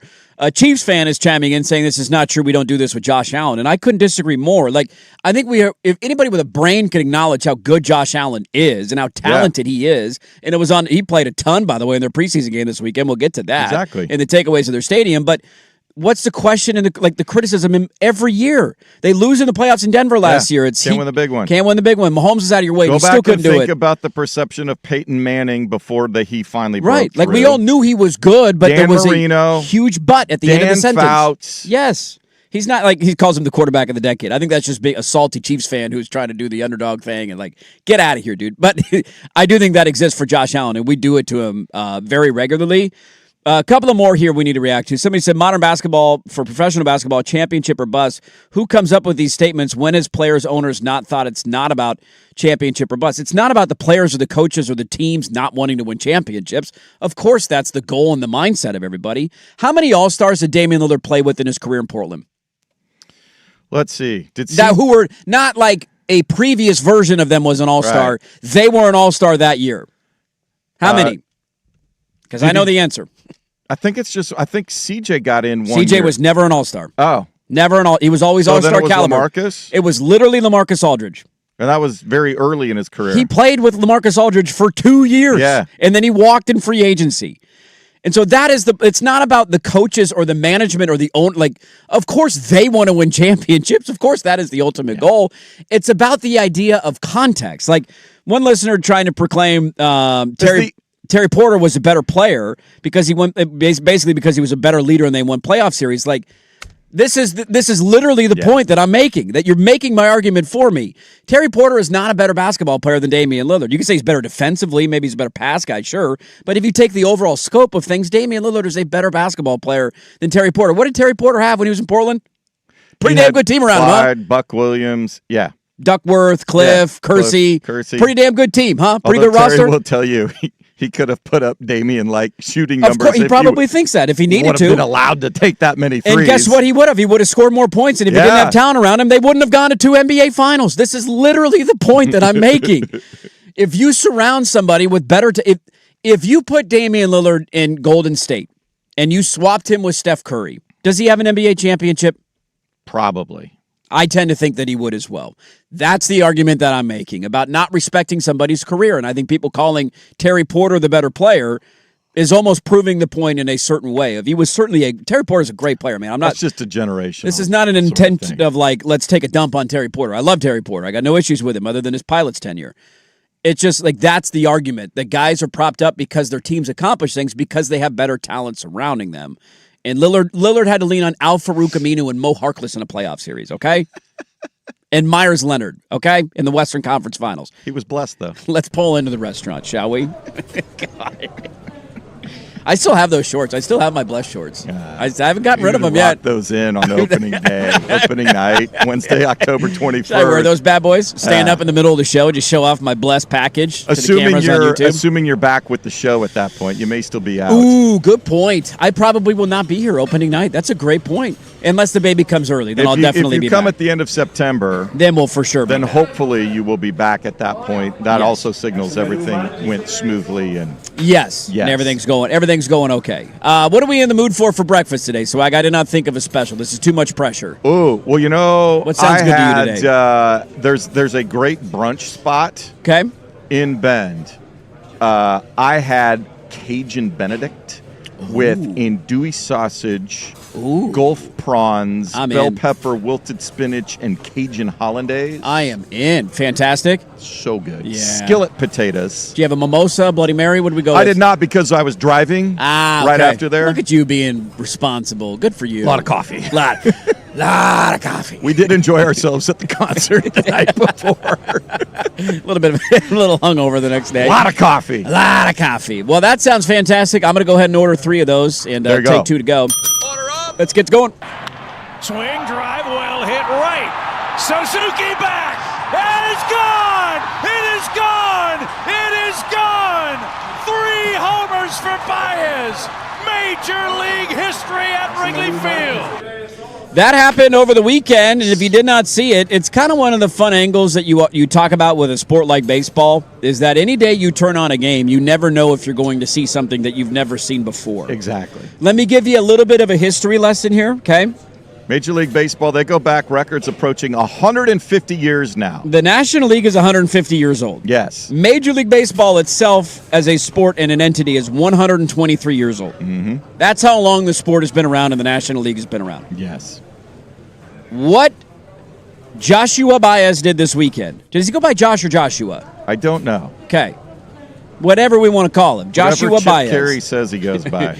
Did something that we've never seen before in the history of the sport. Yes. In 150 years, we have never seen. And what he did was make his Major League debut. By the way, those baby blue Cardinal jerseys, oh my God. Yeah. Sex personified. It's just beautiful. Yeah. Beautiful uniforms. Makes his Major League debut in Wrigley Field on top of it, so it's a rivalry game, one of the most historic venues in the sport. Yes. And he hit a home run in each of his first three in his first three plate appearances. Yes. Nobody has ever done that in the history of Major League Baseball. And it was like, I didn't really know that was going on. You know me, I'm not following baseball too closely right now. Like, I'll dive in when the playoffs begin and all that. Even this popped into my algorithm, and I'm like, oh my God, that's crazy. 150 years, nobody's ever done that before. Josh Baez, 3 home runs in his first Major League Baseball game. Really cool to see. In his first 3 at-bats. In his first 3 at-bats, He had another one. I mean, that would have been... If he would have hit 4 in your debut, break the internet stuff. That would have broken the record. I mean, he already did break the record book. Yeah. 4 in your first 4 at-bats? Nobody's ever touching that record. Really cool. By the way, side note on Major League Baseball. Tommy John. Tommy John, R.I.P. Would you want to be named after an injury? Well, I think the history that it turned out to be and how significant it was in being able for pitchers to continue to have careers, I think he appreciates that. He had a long. I mean, he was. No, you would hope that you're not, known for that. But right. I think understanding what it meant to pitchers being able to not have their careers pretty much be over if they suffered that injury. Right, it's not what it used to be anymore. Then I think he takes pride in the fact that he and his doctors and his team were able to, be pioneers in that. It is crazy to think about piece of evolution. Careers of yesteryear. You can still see this occasion, like LeBron's doing a little bit of this in the NBA. Brady did it in the NFL. He pitched until he was 46 years old. Yeah, he did. He pitched all the way until the year I was born, 1989. 26 years in the big leagues. He was Jamie Moyer before Jamie Moyer. Like just forever, man. That's remarkable. But certainly most known for the surgery. Yeah. And I think 82 years old. He should be in the Hall of Fame, by the way. Is he in the Hall of Fame? Is he not in the Hall of Fame? If you go back and look at his numbers. Interesting. I mean, he had a couple of 21. The tough part with guys like that who pitched for so long, his career wins were 288. And when you pitch for 26 years, he had, let me see how many 21 seasons he had. 3. He had 3 21 seasons. Dodgers in 77, Yankees in 79, Yankees in 80. He was 22-9 that year. Yeah, that's a little surprising that he's not in the, with 288 wins, 321 seasons. Did he win a Cy Young? I don't think he did not win a Cy Young, but he was an All-Star a couple of times. Remarkable career, certainly most known for the surgery, and the Tommy John surgery is one of the most known things now in all of sports in terms of injuries. And the Mariners, by the way, took 2 out of 3 from the Astros, so maybe you're alive. The Mariners kept their season alive. Maybe you're alive. Maybe you got a little bit of hope. So they're 4 back of the division. I think they're 2.5 back in the wild card. Okay, you're in the mix. But the homestand is not a little dicey with the Cubs and Phillies. And they still got to go to Milwaukee first, right? Isn't it 2 Milwaukee and then home against the Cubs and Phillies? I think that's right. Let me go look. I think they're on the – but they won't get the Miz because he just pitched against the Dodgers. By the way, he's a stud. Also, I have not seen a lot of Miz interviews, Mizorowski for the Brewers. Yeah. Just an all-time nerd. He reminds me of Mendoza when you hear him talk. And maybe you want that in your starting pitcher. He certainly is dominant. He's become the best pitcher in baseball. It's not even a debate. He was awesome. It was not a good weekend. He had the bases loaded. And am I justified in hitting the panic button No, you're an idiot. But Mizorowski's really good. Are you still in first place, Swag? They don't have the best record. Okay. Oh, you don't have the best record in baseball? They are. It's time to panic. You don't have the best record in baseball? Having to play in a wild card series. Oh, my goodness. You might have to play in a wild card series? It's definitely time to panic. You're going to play the Brewers in the wild card series, right? Oh, the Brewers have the best record. That's right. So you'll get some riff-raff below 500 team. Get if you can't beat the Arizona Diamondbacks in a 3-game wild card series. Phillies. Oh, quit complaining over there. God, you're miserable. What's up, y'all? Welcome to the channel. Today's going to be a very special one. Today we are Stewart Castle Country Club here in Scotland. We're here with some of my ride or die brothers from 2016 NBA champion Cleveland Cavaliers. You can turn the camera around and pan. We got J.R. Smith there. Oh, the big dog Channing there. Richard Jefferson there. Tristan Thompson and Kevin Love as well. So this came out over the weekend, and most people probably don't care, but it does pertain to us here locally because he was in our state this weekend. Yes. He was here. He was here. LeBron James has launched a golf YouTube channel.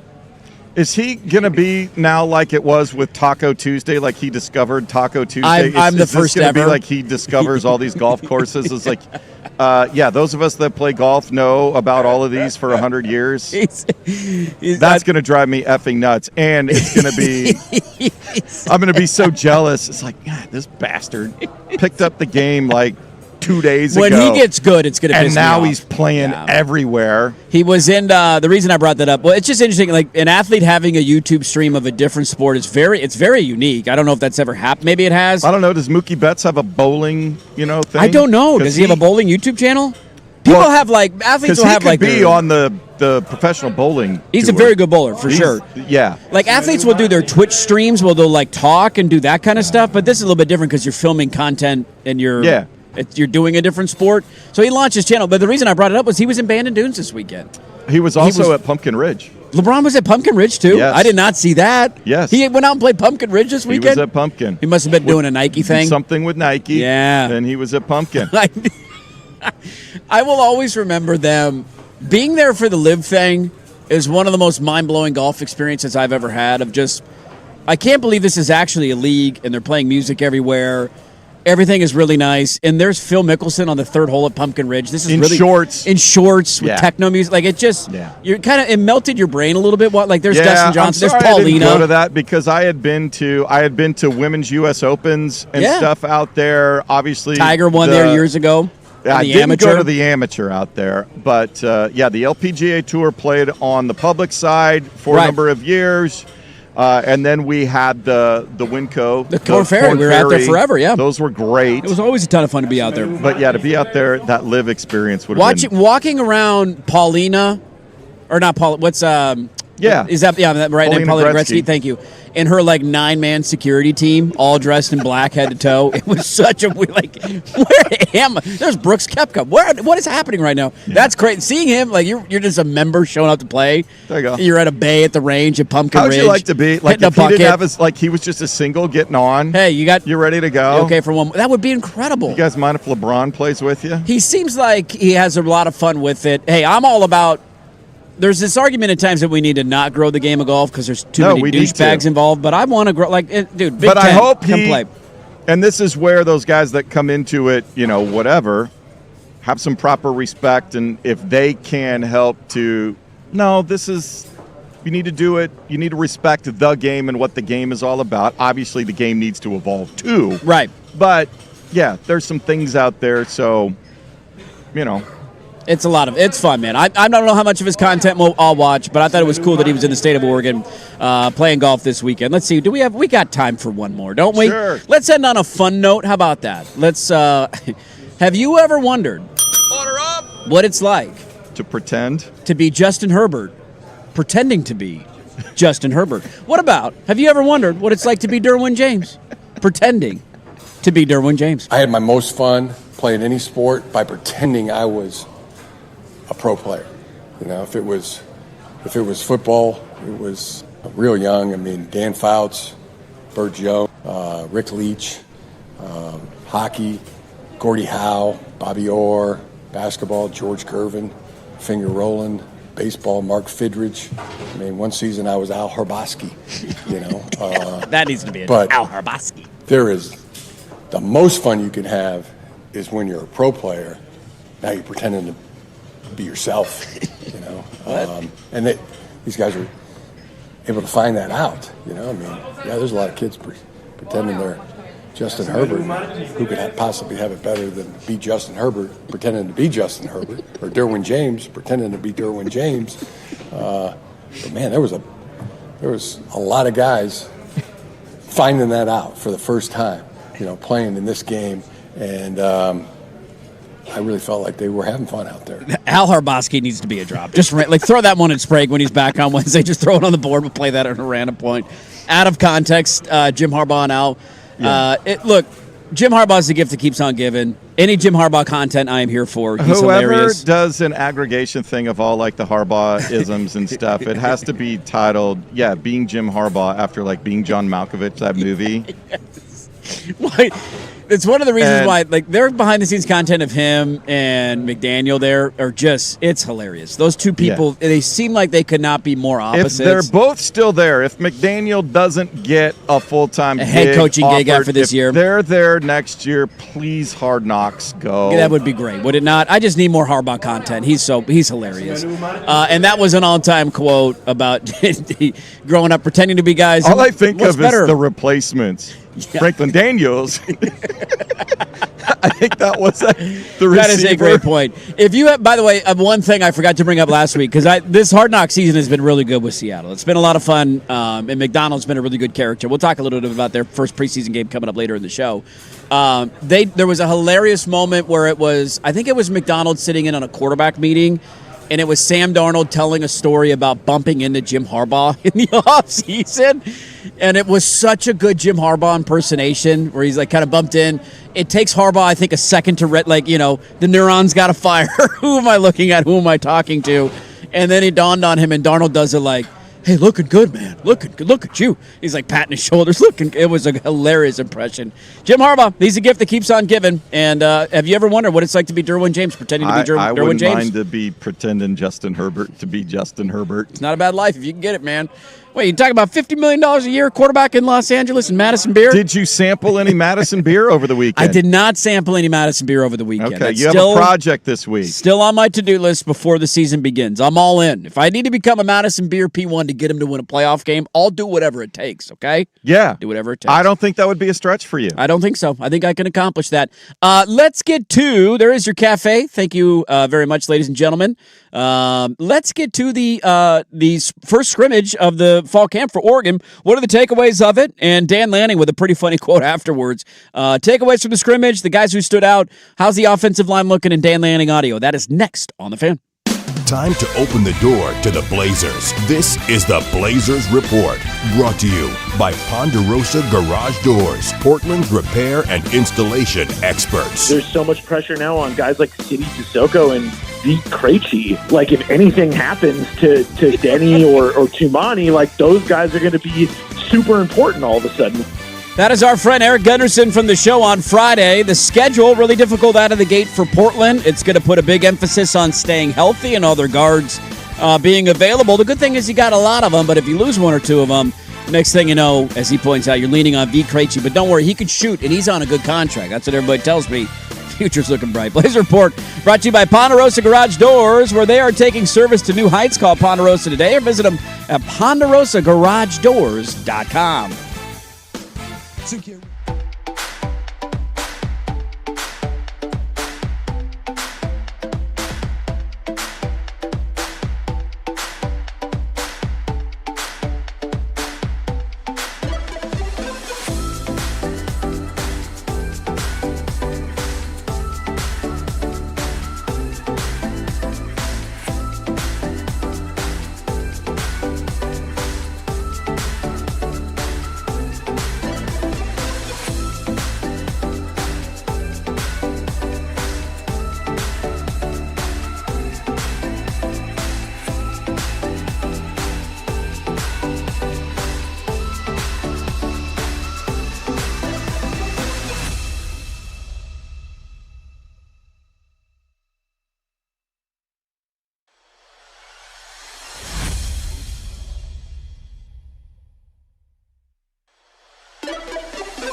First on the Fan, Portland Trail Blazers and the City of Portland negotiating team sitting down for their first work session as they begin the process of trying to hammer out the specifics of Moda Center renovations in a long-term lease. Portland Fire spoiled Diana Taurasi's jersey retirement ceremony in Phoenix with a second-half rally that earned them an 88-85 victory. Carla Late leading the way with 23 points. Fire returned to action Friday up in Vancouver, BC, taking on the Toronto Tempo. Timbers with a late rally in Chicago, but they couldn't get the equalizer. They fall to the Fire 2-1, resuming their MLS schedule after the League's Cup. Ben Sermon, though, did get his first goal as a Timber, but they fall back to 10th now in the standings, back home Wednesday to host San Diego. I'm Jason Swigard from the George McCoy at Warren Allen Sports Desk. Don't call your mom. Call George McCoy at warrenallen.com. This is the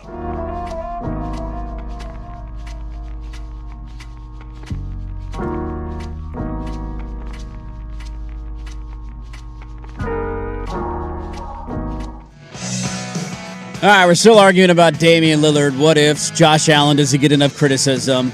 Welcome back in, everybody. Happy Monday to you. Hope you had a great weekend. I'm going to do a slight punt.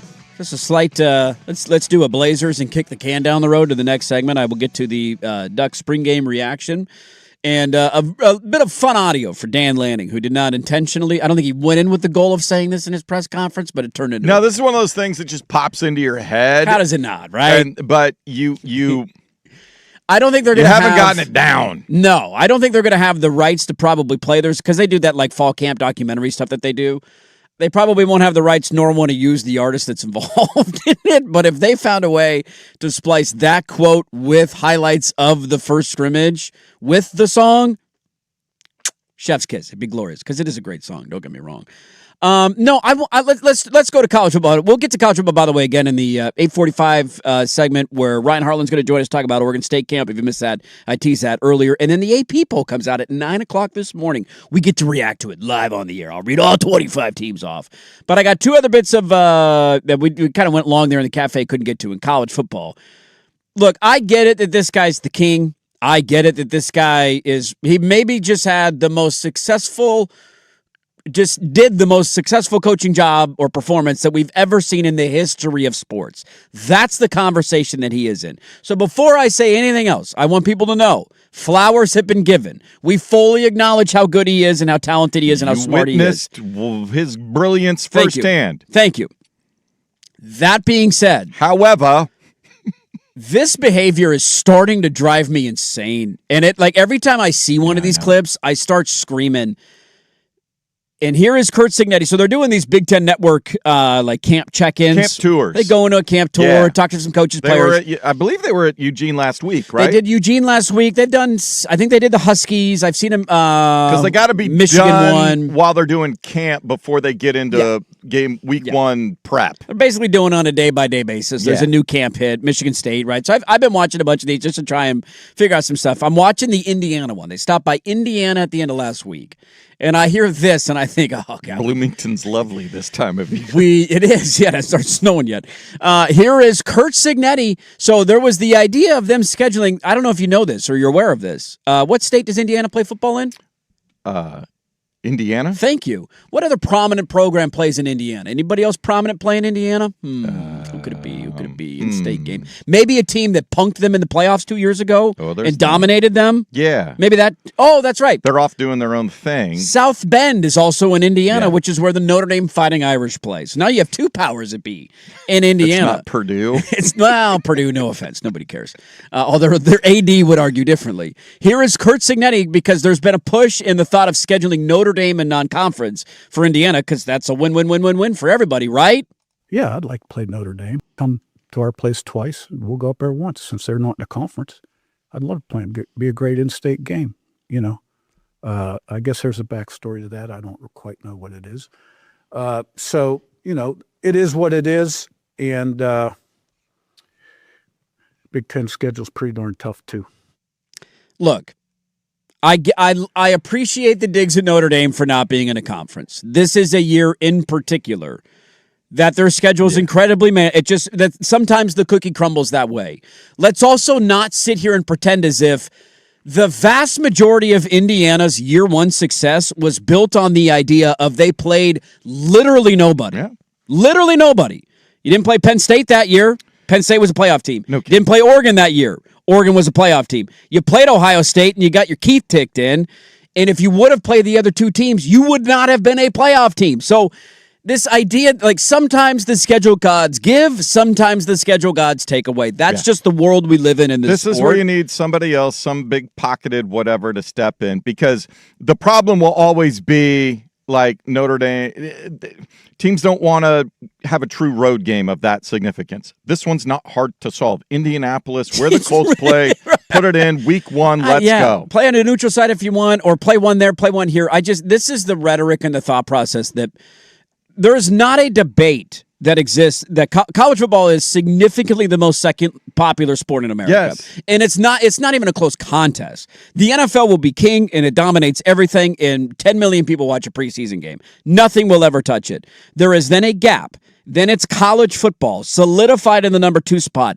Then there is a massive gap. And you get to the NBA, else. Major League Baseball, and that is UFC. year to year, who's trending up, who's trending down. What's the championship matchup? Like Spurs and Knicks, great ratings. Other years, it's not great. Baseball, you get a Yankees-Dodgers, the numbers are good. Other years, you get a Brewers versus the Rays, it might not be the most watched World Series of all time. And then something else will happen. Tiger starts winning everything, and he's a phenomenon, and all of a sudden golf takes on more importance than it normally does. Stuff like that. This is the thought process. Like, there's this push of like, how do we make more money? How do we make the sport more compelling? That's all that I feel like people think about that are at the top of the sport. The conferences have to cede control and schools of setting their own schedules to a higher body. Yes, you need to mandate this as a conference. That's the biggest problem. And this is where the Big Ten SEC debate's going to go on. Oregon's in the Big Ten. I don't feel any pride with Big Ten. That's stupid. Whatever. It's the Big Ten. I don't care. The SEC absolutely trumps them in this argument that they have finally gone to the 9-game conference schedule. Yes. Long overdue, but thank you for correcting the wrong SEC. One other Power 4 school. And you have to play a Power 4 school in non-conference. Everybody does in a conference. Then if they would just set the precedent of you cannot play an FCS school, which I would love. Which would be great. Here are the first 5 games on Indiana's schedule this year. And answer me. So that, by the way, you play 12 regular season games. Right. This is literally almost half of your schedule. How many of these games will you watch or keep an eye on? Or just look at the final score and go, yep. North Texas at home. Howard at home. Western Kentucky at home. Northwestern at home. At Rutgers. Those are their first 5 games. How many of those will you be interested in watching? The only curiosity factor, and I believe it is the Big Ten opener for both, would be Northwestern. Okay. And that's more because Chip Kelly's the Northwestern OC. Aiden Childs is their quarterback. Sure. I think that's a Friday night game, if I'm not wrong. It's a weeknight game. That's simply a curiosity factor of, okay, what does this look like? Right. Versus, This is where they are the defending champs. They just had a coach do something that would have been unthinkable for our entire lifetime. They need to lose the Howard game, and that could be at Lucas Oil Stadium against Notre Dame. Yes, and this is where, I can't, but this is going to make me feel a little dirty. I'm actually going to stand up for Notre Dame a little bit here. Notre Dame in the years to come, they have years where they're playing in 20. Now, this is again 2029. This is the way college scheduling works. They have Alabama and Texas on the schedule.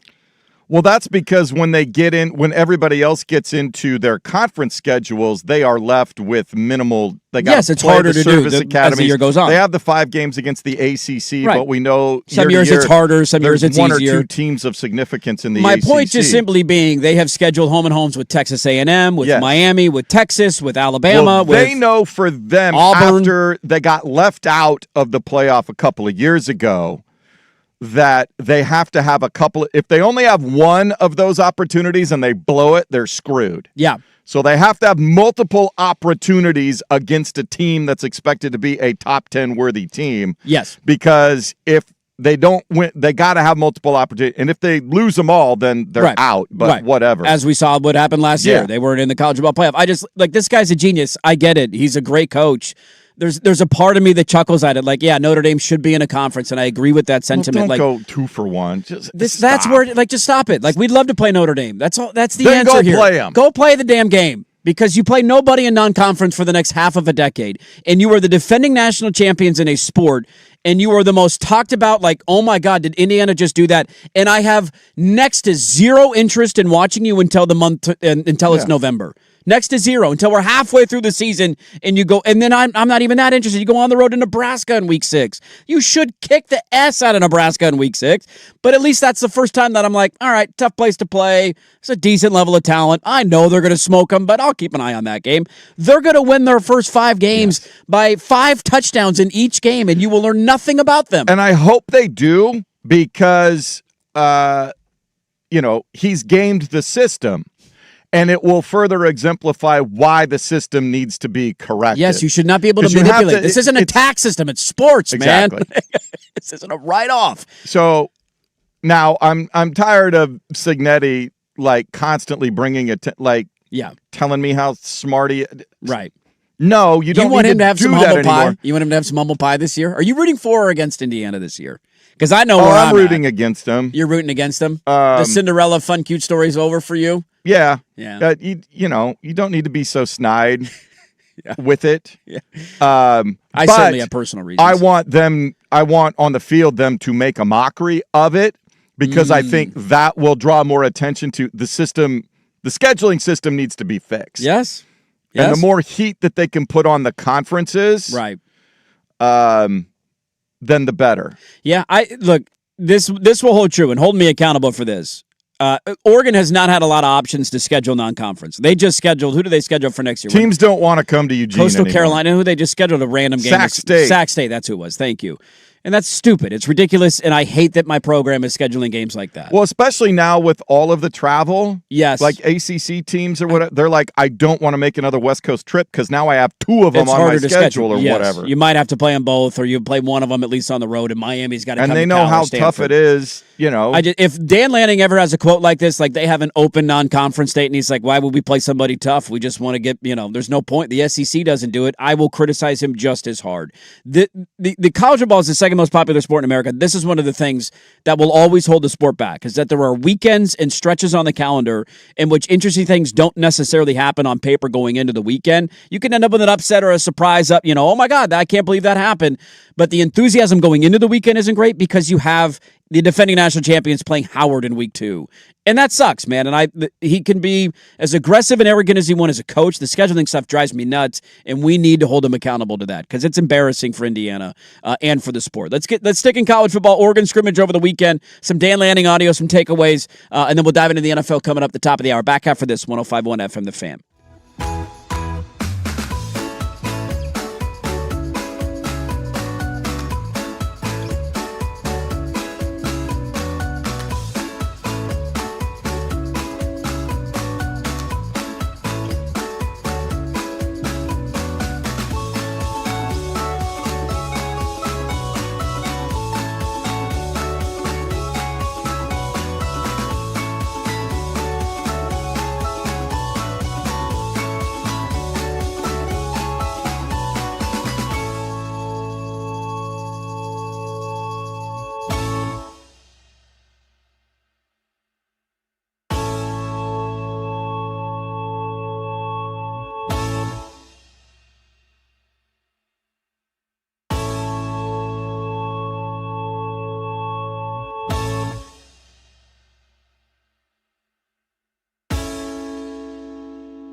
Welcome back in.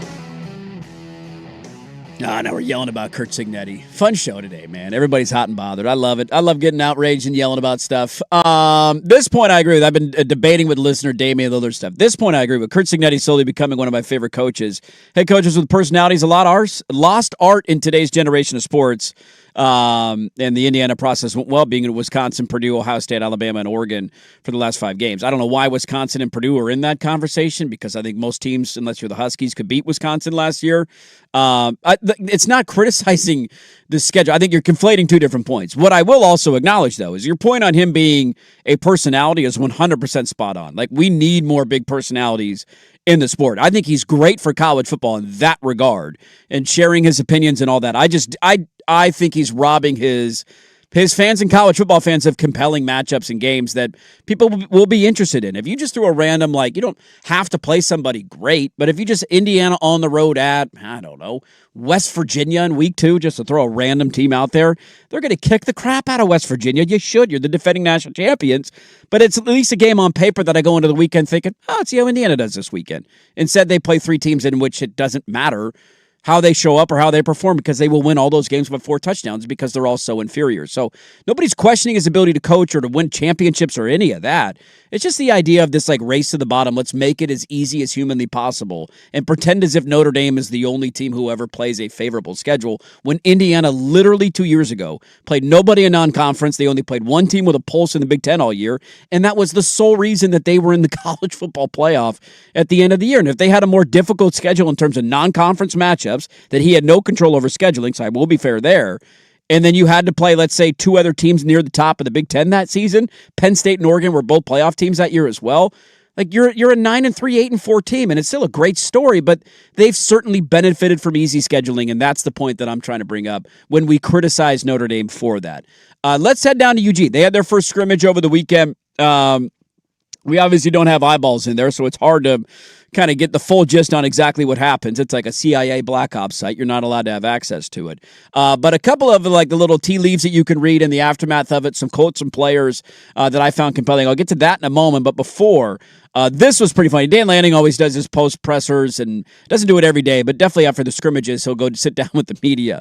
And he was talking about the leadership and how that's manifesting itself in camp and what these guys are doing and going to the next level and all that. And I thought this one was pretty funny from Lanning on Saturday. Conditioning speaks for it happens in practice, but sometimes on Saturdays we'll conditioning because guys have a recovery day tomorrow. And the guys are right. I think that's a great example of guys saying, man, we just went through an entire scrimmage. My body's telling me no, right? But my mind is telling me yay, right? You know the song, right?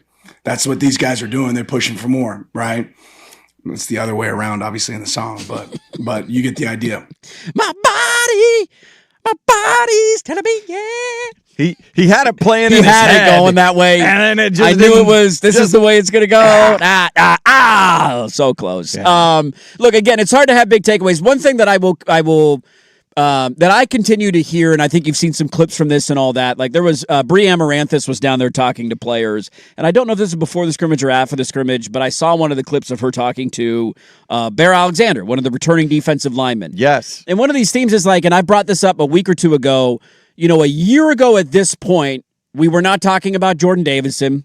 Nope. We were not talking about De'Aaron Hill. We were not talking Brandon Finney. If you were a Duck fan, you knew of his name in recruiting, but he wasn't even but the you most. Had no idea. He didn't know he's going to be that level of impact player, right? And so this idea of like, who is it going to be? What is that group of guys going to look like? How deep is that group? And how many of those guys can ultimately end up having impacts on this team?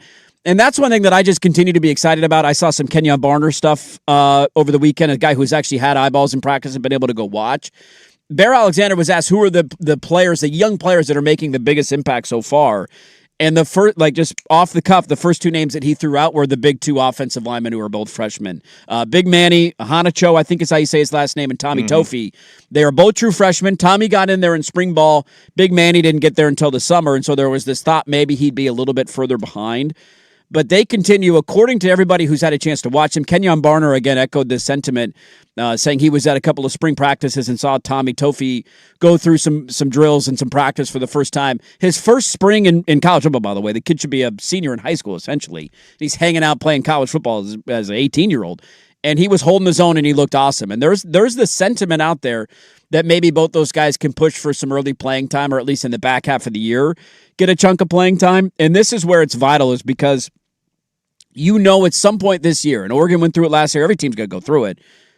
It's a physical sport. It's a violent sport. Guys are going to get hurt. Oregon had to go into the Iowa game last year, and they had to rely on depth on the offensive line. I think both tackles missed that game and maybe a guard. You went into the USC game, a game later in the year. Now, they're candy-ass soft, so I wasn't too worried about it. But Oregon's offensive line, again, your starting left tackle was out of the game. And I remember that being a thing going into the week and then watching warm-ups down on the field at Autzen. Everybody's, where's Isaiah World? Is he going to play? And you had to start Fox Crater. So you had to lean on your depth at some point. And Oregon's depth was able to step up and get the job done. Well, now you lose these extra pieces, right? You're replacing almost your entire starting offensive line, so you got new names that are filling up. What's the depth going to look like this year? It's really encouraging to hear all the positive things about those two freshman offensive linemen, because that is the bread and butter of how you win at the highest level in this sport. Indiana, the primary reasons outside of obviously Fernando Mendoza being great, their defensive line was filthy all year, and their offensive line did a fantastic job of protecting their quarterback, and they can run the football when they needed to. And so Oregon's offensive line, and I've talked a lot about them because they certainly deserve their flowers. There's also the other side of the coin where at times in their biggest games they have not played well. And so can you take another step this year? I don't know the answer to that question. We won't know the answer to that question until probably not until the end of September against USC or maybe against Ohio State in November. But the fact that the two freshmen are starting to stand out is a breath of fresh air for Duck fans. That maybe those guys are ready for an impact a little bit sooner than maybe we thought. That should be music to your ears. Other than that, Dan Lanning was very complimentary of Dylan Raiola in the spring game. He was asked specifically about him, and he's been through, kind of his name's been dragged through the mud because of the Nebraska comments a while back. Said he looked good. He's grown leaps and bounds from where he was. And just the other freshman, Jalen Lott, who's had some highlight plays we've seen on social media. Jet Washington is a guy in the secondary. So a lot of these young candidates getting to go through this for the first time. It'll be fun to see, especially early on when you play Boise State and then Oklahoma State and then Portland State non-conference. Not the hardest run. Wish there was a more compelling game in there, although I think Oklahoma State will be competitive, and they're certainly jacked up for that game. Of which of those freshmen can have an impact early on. It could end up changing the course of Oregon's season. Their first scrimmage of fall camp was on Saturday, and it's fun, man. We're almost there, dude. We are almost there. 2 weeks away, or about just shy of 3 weeks away from their season September 5th, beginning. 19 days to... Here we go, baby. Ducks Beavers openers. Let's go, baby. It's almost here. It's right around the corner. We got a lot to get to in the third hour of the show. We just did a check-in with Oregon and a funny Dan Lanning quote. We will do the same with Oregon State coming up 8:45. Ryan Harlan's going to join us. We'll get an update on what's going on in there. They had a player arrested over the weekend. A couple of the guys rejoined the football team. So we'll talk about that. What's he hearing? What's he seeing out of Oregon State football camp going into their opener against Houston? Let's start, though, in the National Football League. Are we ready to crown this, guys? Have we found the next Tom Brady? Let's start there on the Fan. It's time for Who's Stinking It Up? Woo! Do not go in there. A sports lowlight, ripped from the headlines. We couldn't do diddly poo. Brought to you by Three Mountains Home Services. Schedule your appointment online at threemountainshomeservices.com. It was the right read. It just slipped. So that also makes me be mad a little bit because of it. But, any decision I make, I know it's the right decision. I just didn't execute the decision, but the right decision was made. It's really funny to think about that clip. If you have not seen the highlight, go pull up the highlight of the throw. What's worse? Not knowing what to do or knowing what to do and unable to do it? That's a great question. Because there was an open receiver. It was the right throw. He threw one of the worst wounded ducks I have ever seen. That was one of the, just right into the hands of a DB. Overshot his receiver by 10 yards. But don't worry. It's about the process, Shador. You'll be all right. Who's singing it up? Shador Sanders and the Browns. Three Mountains Home Services wants to keep you cool through the August heat with an AC tune-up for just $89 after working hard all summer. Now's the time to make sure it's running at peak performance. Book today. ThreeMountainsHomeservices.com. They make home services delightful. Hey, everybody.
Update on the Fan Sports Network, 105.1 FM and 1080 AM. First on the Fan today will be the first of what fans hope are not too numerous, but very productive work sessions between the Blazers and the city of Portland, beginning the process towards hammering out the specifics of Moda Center renovations as well as a long-term lease agreement. The Portland Fire on the road Sunday evening spoiled Diana Taurasi's jersey retirement ceremony with a second-half rally that earned them an 88-85 victory. Carla Late leading the way with 23 points. The Fire back in action Friday north of the border in Vancouver, taking on the Toronto Tempo Timbers. Tried to rally in Chicago. They came up short, losing to the Fire 2-1, resuming the MLS schedule after Leagues Cup action. The goal coming from Finn Sermon for Portland, his first as a Timber. They are back home Wednesday hosting San Diego to the NFL. Cowboys signing defensive end Vaughn Miller on a one-year deal. In Arizona, the Cardinals going to shut down their first-round draft pick Jeremiah Love, the running back suffering a high ankle sprain. No more preseason for him, hopefully ready to go week 1. I'm Jason Swigart from the George McCoy at Warren Allen Sports Desk. Don't call your mom, call George McCoy at warrenallen.com. This is the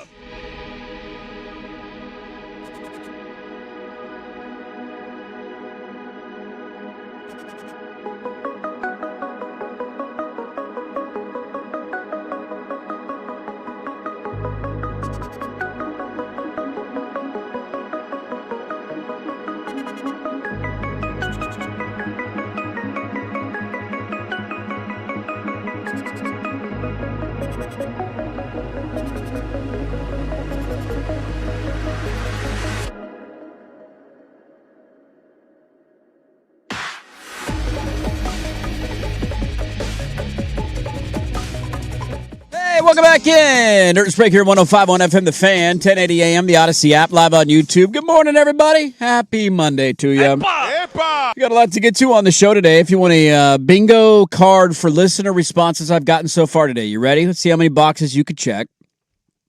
I was being mean to Shedeur Sanders. That's coming. Stop being so rude to Shedeur Sanders.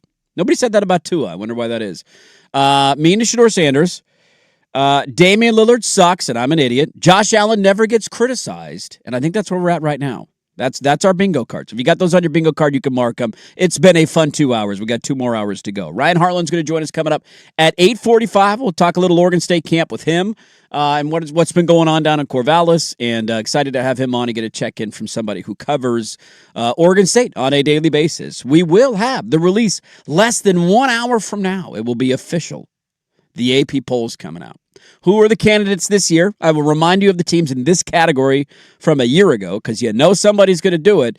And also, I have a list of the teams who have the longest consecutive streak of ending the college football season unranked and who is most likely to end that streak this year. Some of the teams on the list honestly surprised me. And I'll give you the list and see how many you can figure out and then who is likely to end that streak. All of that still to come over the next 2 hours of this fine radio program.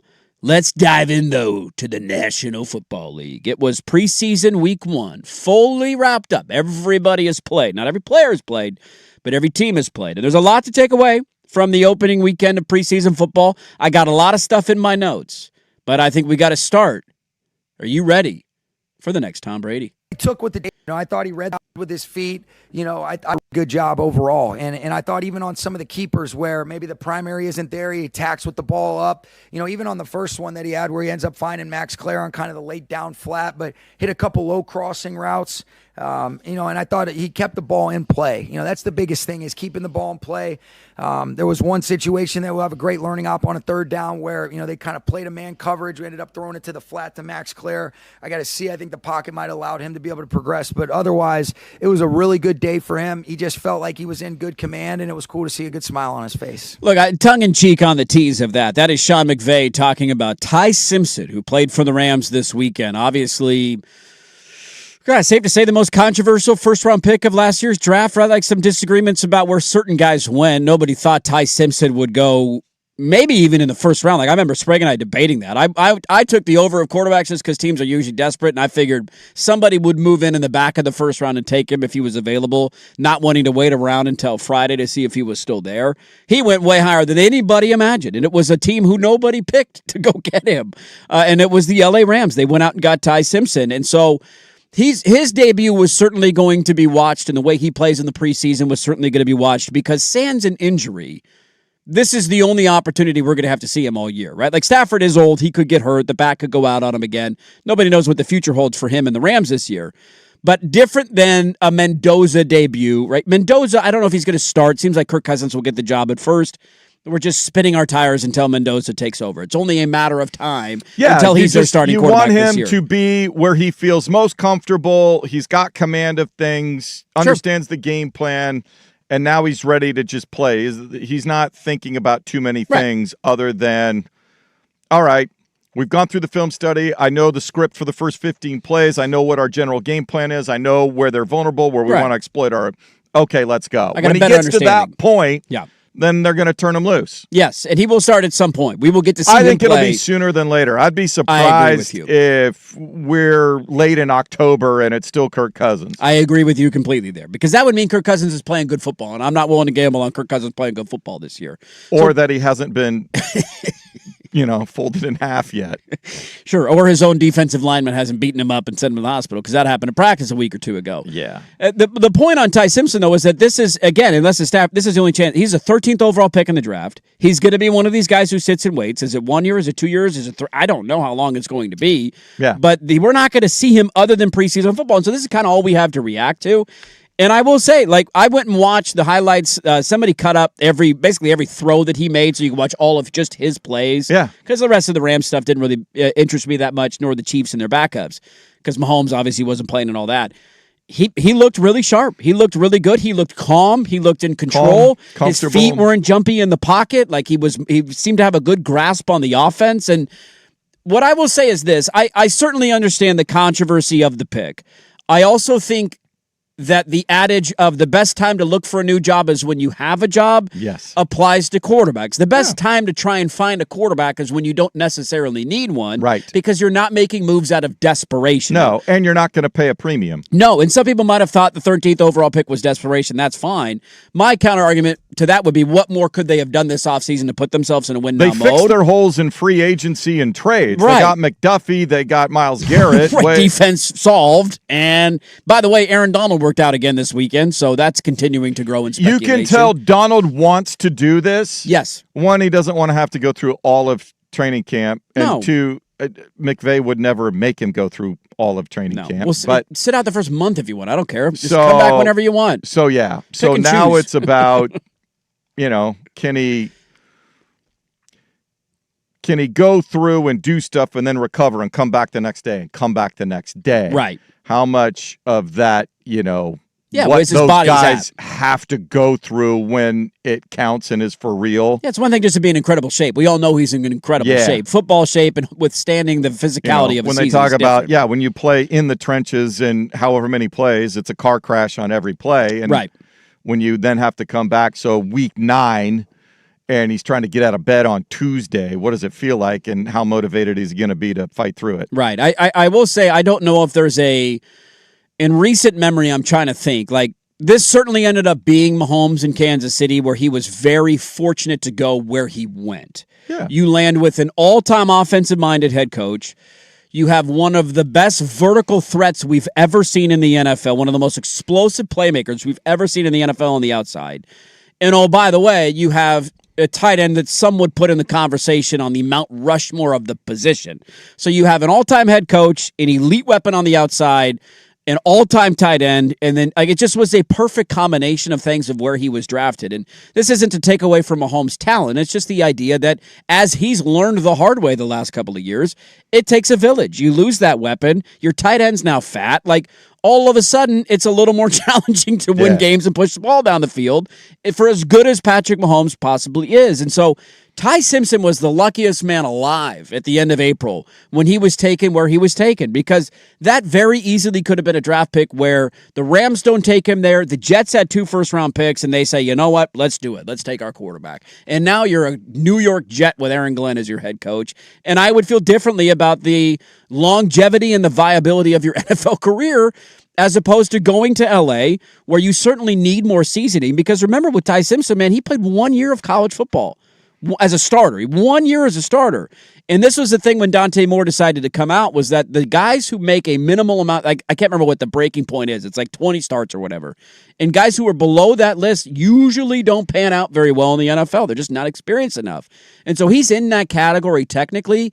What alleviates that concern for me is where he's at, man. Like, you got weapons everywhere. You have a brilliant head coach. You have an organization who's willing to overturn every stone in order to get better, and you're not going to be asked or had the pressure of the world thrown on your shoulders in the next likely 2 calendar years, and you're just going to sit and learn and have the opportunity to grow and develop. And so who knows what to make of one preseason game. We've also seen guys who have done this in the preseason, and we kind of joke about it, and they go on to have great careers. Dak Prescott is a great example of this. I'll never forget Dak Prescott making his first preseason start. And like, who's this third, like, what was he, 4th-round pick, 3rd-round pick, wherever Somewhere he was, in there, yeah. out of Mississippi State, and it was like, damn, he looked pretty good. And then it's like, wow, it's preseason. And now look up, 10 years later, he's still the starting quarterback of the Dallas Cowboys. He supplanted Tony Romo and kicked him to CBS. So he looked great. He looked comfortable. He's in a great system. And I felt coming out of college, I wasn't too high or too necessarily low on him. I just tried to provide the context of, at Alabama, their offensive line was dog-ass in terms of protecting him, and that led to them not being able in any way, shape, or form to run the football. And when you have those two things working against you as a quarterback, that is context that matters to me. Do you play in an offense where an offensive line is going to give you 5 seconds on every snap? And do you play in an offense where you have the ability to run the football for 6 yards a pop and defenses don't know what to game plan against? And if the answer to those questions are no, I can be critical of you, I can feel a certain way, but I also have to allow that conversation in my head of, Was their failures all on him? Yeah. When they got drilled, was that on him? When he's getting smoked in the SEC title game and he has no time to throw the football, is that on Ty Simpson? Is that his fault? Or is it the fault of the offense around him not delivering the way that they needed to? So if you're a Rams fan, man, you were already feeling great. You have Super Bowl or bust expectations. You added Myles Garrett and McDuffie in the offseason. Oh, now, by the way, the guy you took 13th overall had a nice little debut for himself. Had a nice little debut. Nice little debut. If something happens to Stafford, you're like, okay, the wheels may not fall off. Yeah, maybe you got something there. He's certainly more enticing than, is Stetson Bennett still there? Is he still a Ram? Yes. I think he's still hanging around down there. So that happened over the weekend. The Bills played their first game in their new stadium. Did you see the highlights of this game? I did not. Okay. The takeaways. What did we hear about all the obstructed view seats? Yeah, that's certainly going to be a complaint, and rightfully so. Like, how do you design a stadium in 2026 and have obstructed seat views? Yeah. Like, what are we doing here?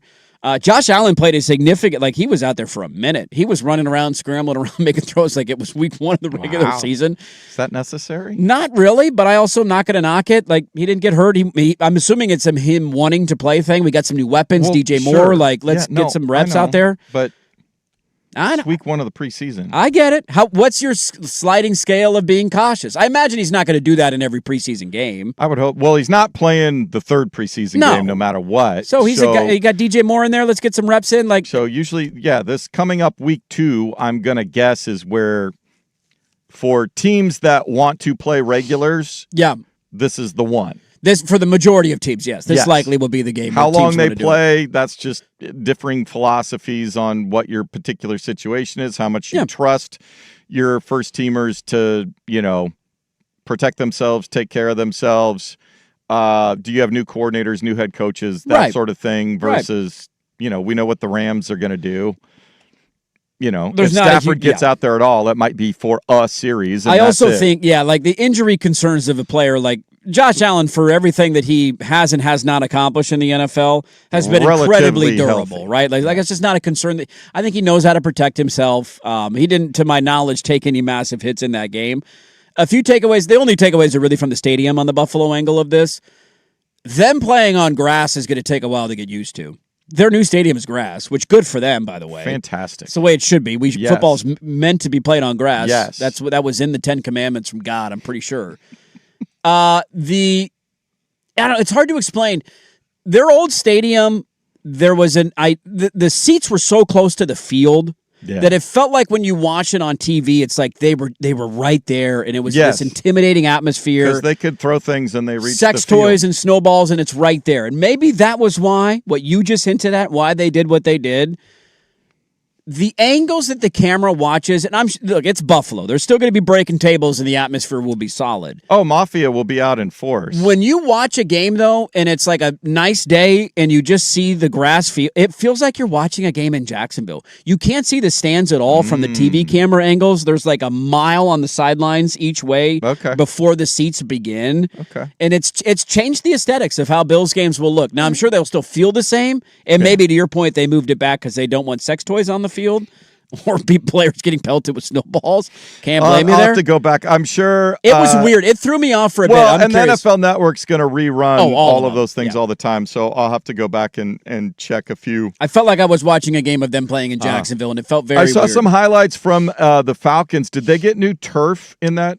I don't know if they did. I'm assuming teams who put the grass in and then put turf back in because they were a World Cup host side. Yeah, I'm assuming. that looked like new turf. New turf, I'm assuming. But them playing on grass, I was like, well, good for them, though. I like that. Couple other notes from the weekend. Look, I got some more of the NFL bag's pretty big. There's a lot to talk about. We got a couple of minutes. This one, play a fun game with me for a second here. So Jeremiah Love, we talked about him. This to the idea of playing in preseason maybe went too far. He had, I want to say, we talked about this on Friday, 14 touches, I think. Ended up with a high ankle sprain of the game. He got banged up, left the game, high ankle sprain. They are now hopeful that he will be back for week 1 against the Chargers, but that is not a guarantee, okay? No. Play the fun game with me. This is the first 11 games of their schedule, okay? Yeah. Not knowing when Jeremiah Love is going to be back. Hopeful for week 1, Jacoby Brissett. Are you ready for this? This is about as brutal as on the road at the Chargers. Yeah. Home against the Seahawks. Good luck. At the 49ers. Yeah. All the way on the road, 10 a.m. kick at the Giants.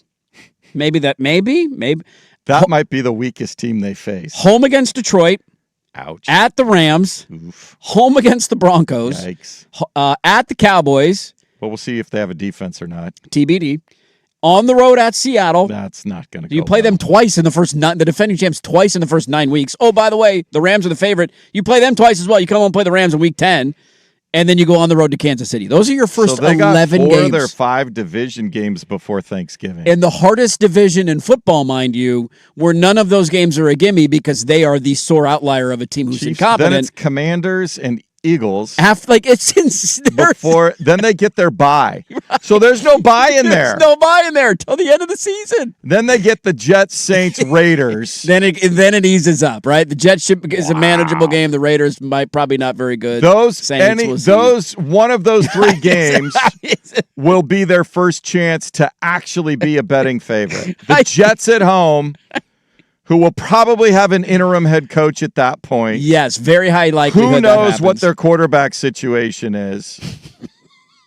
You're at the Saints, but the things are looking up in New Orleans. Right. And then you get the Raiders at home. Mendoza should be playing by then. I mean, the year's over. Everybody's mailed it in at that point. But they're going to be playing hard because you would think. They're trying to develop it for next season. Right, build in for some momentum. Then you end the season with the 49ers at home, but who knows what San Francisco may need for playoff seeding or whatever's in play. Right. They might go the whole season without being a favorite. Yes, they certainly will not be in any of those 11 games. The Jets is the first after chance. A bye is your first chance. Is the only game I could see there where minus 2.5, based on assuming nothing catastrophic.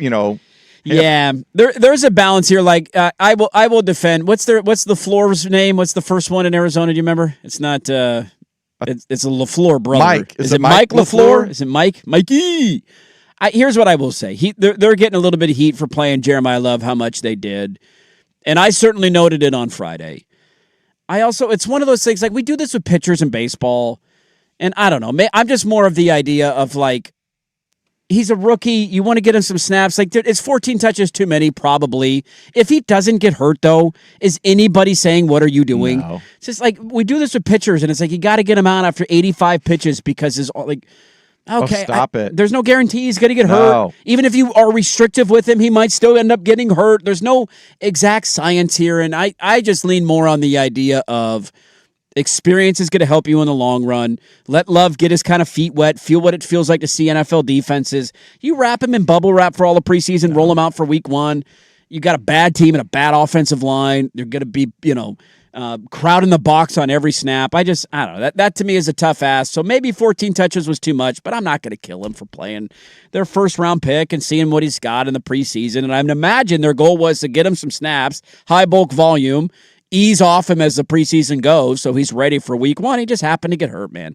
In the long run, Jeremiah Love will be fine. I feel like he's going to be a stud in the NFL. Will it matter for the Cardinals? I don't know. You might be the next Bijan Robinson or, Saquon with the Giants. Time will tell on that front, but he might not be able to play in week 1. Their opening game is against the Chargers, and their first 12, 13, 14 games are just brutal this year.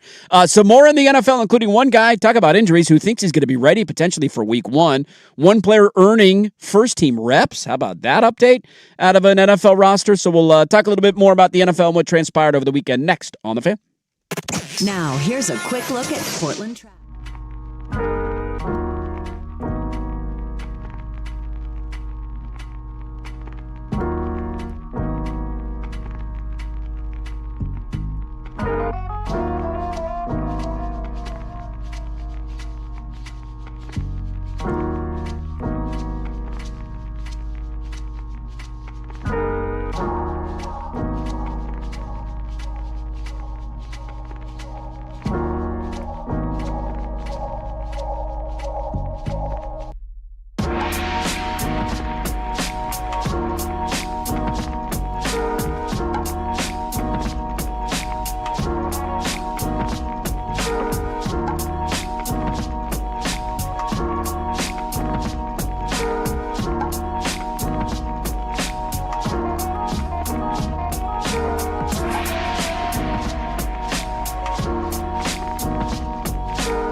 update on the Fan Sports Network, 105.1 FM and 1080 AM.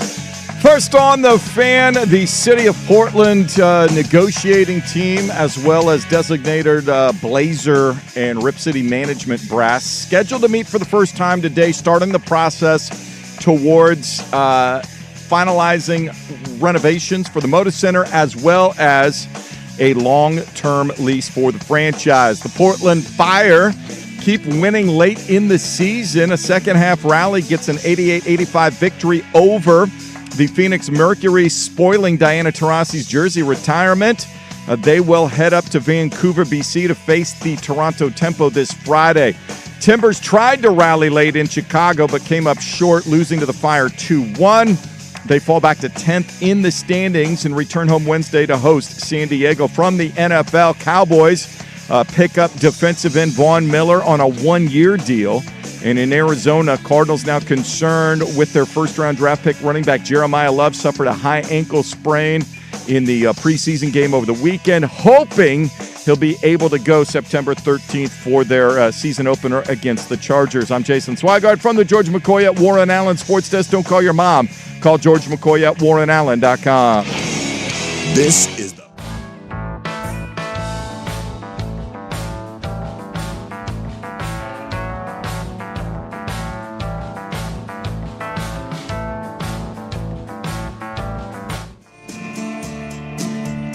All right, welcome back in. I do have a new bit of fun with audio we could get to in the final hour that I stumbled upon. Got to be careful with this. I mean, it's just it's a delicacy. Okay, well, some people would say. God bless the beaver. There you go. How hard did you laugh when you listened to it? Pretty hard, huh?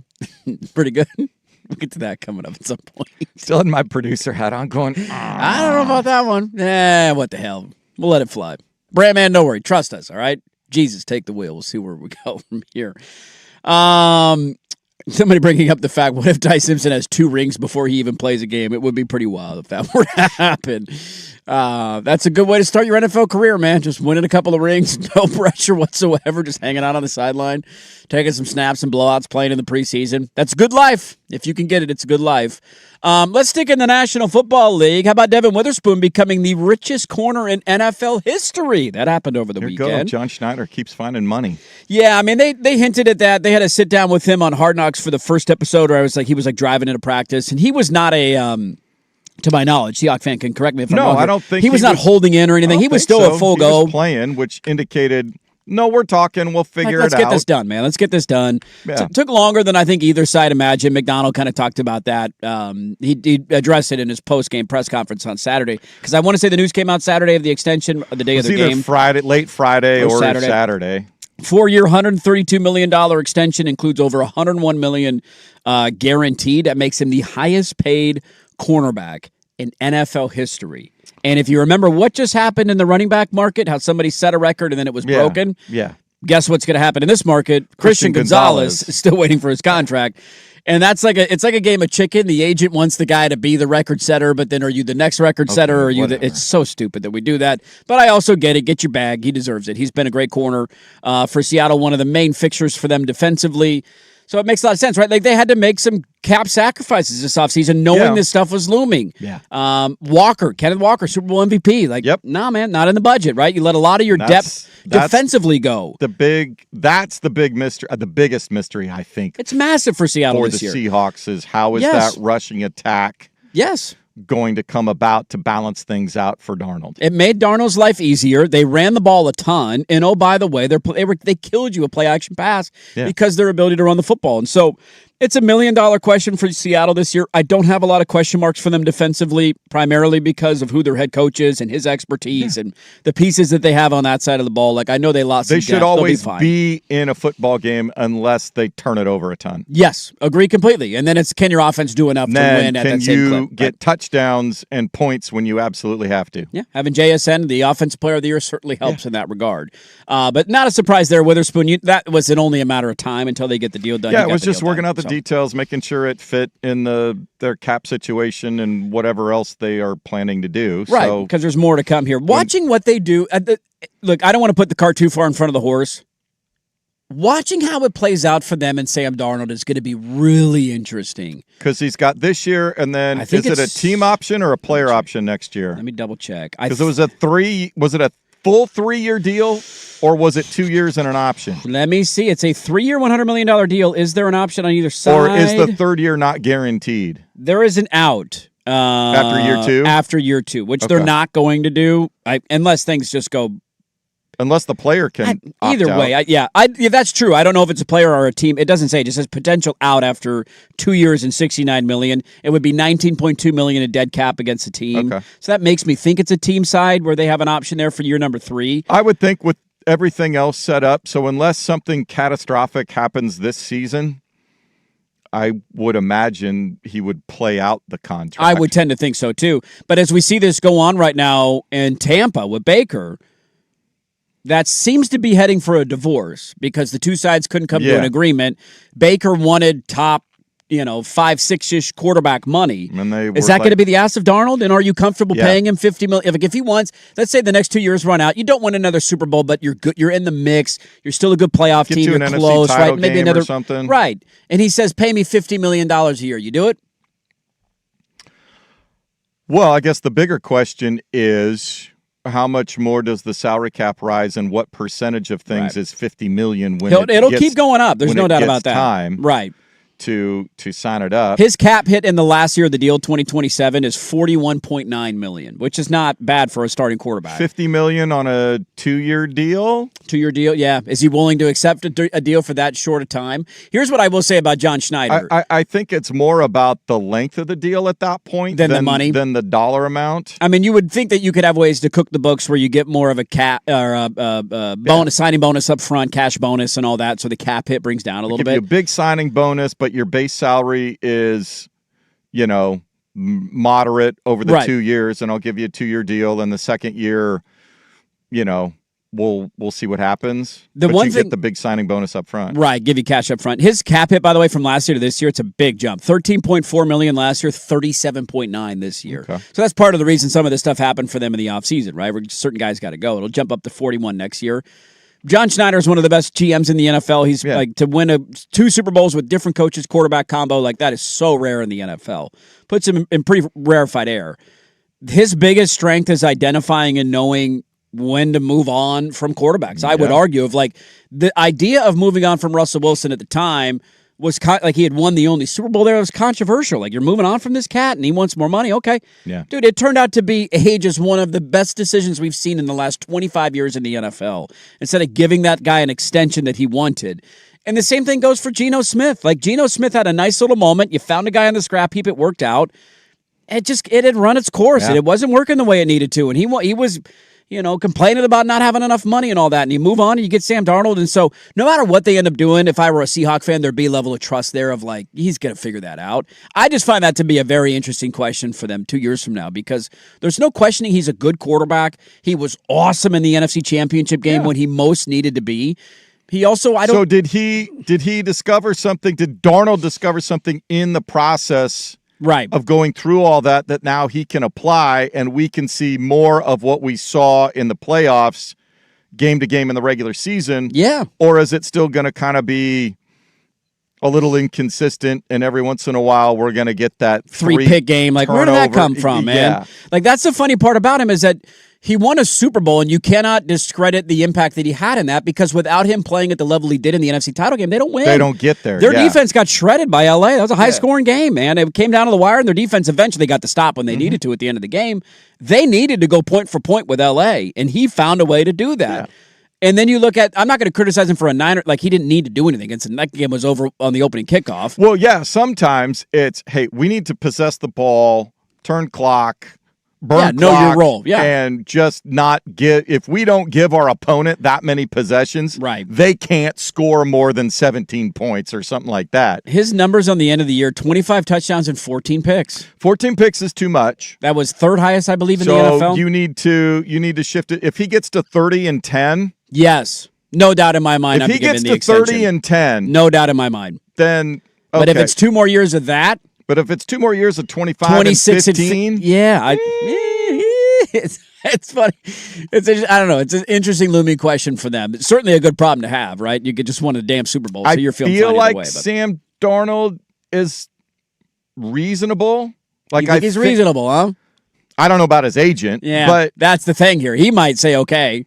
But also, if you're him and you've played on, this is part of the thing with Baker where I get you want the money. I mean, he already got he had a nice rookie contract. Yeah, he's top 5 pick. And then I forget what he made in.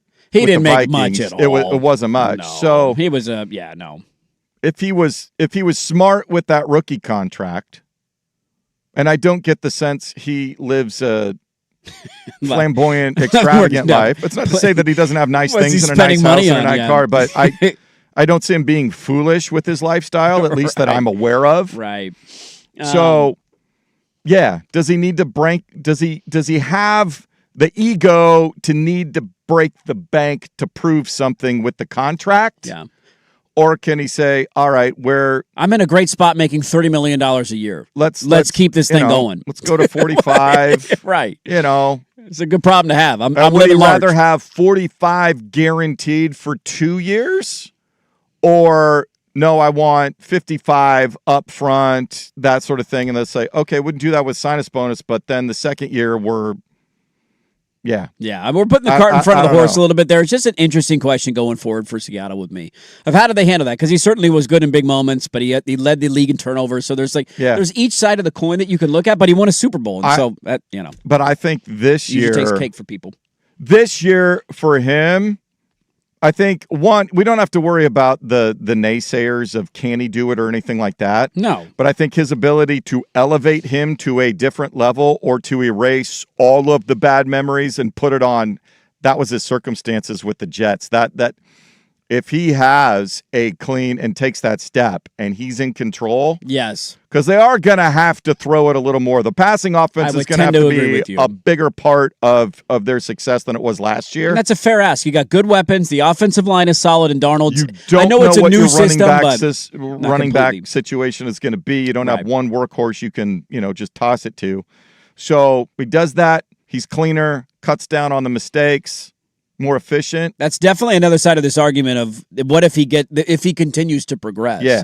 Because he's only like 29 years old, too. Yeah. That's the thing. It's not like he's 35, 36 years old, and you're worried about paying a guy that's too old. But he does that and is consistent week to week, is clutch in big games the way he was late in the playoffs. Yeah. Now it's a no-brainer. Now the Seahawks are like, okay, let's get you a deal before the third year expires. Right. We're willing to do. We're going to guarantee your third year on this deal. We're going to guarantee the first 2 years and give you another 3-year deal. Right. Yeah. Definitely said the other side of that coin, man. Witherspoon got paid. He deserves it. Defense is going to be great for Seattle. McDonald, I did enjoy him showing the true psychotic nature of himself, complaining about his team's preseason, the standard, or, we weren't up to That's operation. What you want. I didn't play any of my guys, but let's hold these guys accountable. Now I can ride these, because if they expect him, he can come with it. If you expect to make the roster putting this on tape, you got another thing coming, and he can. Drew Lock got the start. They scored a touchdown on their opening drive of the game and then did not score the rest of the game. Milroe ran around, used his legs a little bit, but I love when a coach craps on his team's preseason performance. That. I'll save Jackson Dart for later. That was in the notes today. We have not talked about Jackson Dart, who got his that I missed rocked in the pocket. He's complaining. Well, maybe I might. We'll see. Maybe at some point we'll get to that today. If not, we can kick that to tomorrow. One last note, though, and it ties in locally. I thought it was interesting. We talked about him on Friday because he played on Thursday night in the preseason, and he's looked good. Malik Benson is now to the point in Vegas where he's earning first-team reps for the Raiders. That's how good his camp's gone. So a hell of a story, man, for a guy who had – it's interesting when you go back and look at his college numbers and then think about what was said when he transferred, myself included. I remember when he committed to Oregon, it was like, who? Huh? And you look up his numbers, it's like, I don't know, like 10 catches for 200 yards. You're like, that's all he's got in his career. He's a highly touted kid, never really put it together, and then it just kind of popped for him late in the year, off to a great start in camp, and now the way he's playing, he's now earning first-team reps for the Raiders. So really cool to see Malik Benson doing that in Vegas, and him and Mendoza might become a nice little tandem down there in Vegas. Let's head down to Corvallis, shall we? Ryan Harlan's going to join us, and he's on BeaversEdge.com, covers the Beavs. What's going on in camp? They had a player arrested. 2 guys rejoined the team. What's the sentiment going into their Houston opener? We haven't done an Oregon State check-in in a while. Figured it'd be a good day for that. We'll do that. Ryan Harlan next on 105.1 The Fan.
43. Happy Monday morning, everybody. We did a little check-in with Oregon earlier. They had their first scrimmage of fall camp and gave you some tidbits from that, stuff we know. Let's go to Corvallis, shall we? They had quite an eventful weekend with players getting arrested, other guys joining the team and all that. Lots going on down in Corvallis. We're getting closer to their opener against Houston here in a couple of days. And joining us now is friend of the program, Ryan Harlan, covers Beavers for Beavers Edge, and you can follow him on Twitter at Ryan_Harlan7. Ryan, good morning to you, man. Thanks for the time. I'm just curious, when you see the announcement, and I believe, correct me if I'm wrong, I believe he's still at practice, but Aiden Sullivan, expected to be a big impact guy for Oregon State this year, gets arrested. He's still with the team. What do we know, and what is the impact of that so far down at Oregon State camp? Yeah, appreciate you having me on, Dirt, and good morning to you as well. When I saw that announcement, that kind of brought up shades of last year to a degree, with Exodus Ayers being arrested right right around the start of, before the season. Right. And to me, that was something where it's like, first year kind of head coach and Jamarcus Shepard, how he handles this, I think is going to be really telling and really kind of, set the tone for what he has said the standard is of this program. And really, it's a lot of incomplete information, but it sounds like it happened to be a bar fight along Monroe, and really just more of the details are unclear exactly what led up to it. But definitely some liquid courage was involved, and things went a little bit too far. Yeah. In that regard, I don't expect Aiden to be available for Houston, just kind of with the timing of everything. But, we're going to talk to Shep more today and kind of learn exactly more details and see what he has to say on the matter. Okay. The bar fight stuff, and then his attorneys coming out saying, this isn't the complete picture. Like there is a tricky balance here of like, we got to let due process play out. Just because you're arrested doesn't mean you're guilty. Just because you're charged with something doesn't mean you're guilty. And so to your point, it's kind of a tough spot. We'll see how Shepard handles that and how that plays out in the coming weeks. He is still practicing. Now, let's go away from the bad to the good. The idea of Jaheim Patterson and Van Wells being back at practice. How big of an impact is that? Oh, that is really big, especially along the offensive line, having Van Wells back. I would argue that the offensive line is one of the areas of this team that's kind of a lot of questions surround it. There are a few guys that do return in Nathan Elu and Tyler Bolton that you could pencil in to start on the offensive line, but I think that's really big to have Van Wells back in that room. Jaheim is also a big, kind of addition to the secondary room because they went out and added Marquise Raspberry from the Division II. Wait, is that a real name? His last name's Raspberry? Yes, his last name is Raspberry. That's fantastic. But for depth purposes, right? Yeah. And really that's something there too, where I think they're, when injuries do happen to the room, because for Oregon State the past couple of years, injuries have hit that secondary room pretty hard, and having Jaheim, I think, is also really big into that room in addition. But I would say Van Wells is arguably, the more significant of the two. And I think a lot more people are a little more comfortable with Van coming back and being able to kind of step right back into that center role. Now, for Carter Gilliam, a new addition coming in over from Louisville, I think he kicks over to guard most likely, but he's been repping at center pretty exclusively throughout most of spring and then kind of in the early goings of fall camp before Van Wells and Jaheim Patterson officially rejoined the team. They did practice last week. Mm-hmm. I don't know if they participated in the scrimmage. Okay. Unfortunately, we weren't allowed to see anything as media for the scrimmage this time around compared to previous years, but they're back practicing officially. Okay, yeah, they've got to run these things like a CIA Black Ops site. We're not allowed in. Nobody can get any information. We heard that Shepard wasn't even willing to give Phil Steele the two deep. Like, I'm not even giving you a depth chart, man. Turn on the game and figure it out with the rest of us. Hey, whatever works, whatever you got to do. Ryan Harlan, our guest, BeaversEdge.com, the Beavers Edge podcast. Go check that out as well. And you can give him a follow on Twitter at Ryan_Harlan7 covering Oregon State. I'm curious to ask you, man, like the Shepard comments went viral, was a week or two ago where they did their little kind of makeshift media day. And he says, guys, you got to be patient with me. There's going to be ups and downs. And he's kind of hitting on this message. My takeaway was, I think it's a coach who looks at his first two games and understands Houston might be a playoff contender. Texas Tech is a favorite to win the Big 12 and was in the college football playoff last year. And then it's going to get easier from there. Sounds like a Boise State game. Like everything else on their schedule is manageable. That was my kind of take as somebody who covers the program, been around it a long time, and is an alum of Oregon State. What was your reaction to Shepard saying, hey, guys, bear with me. There's going to be some ups and downs?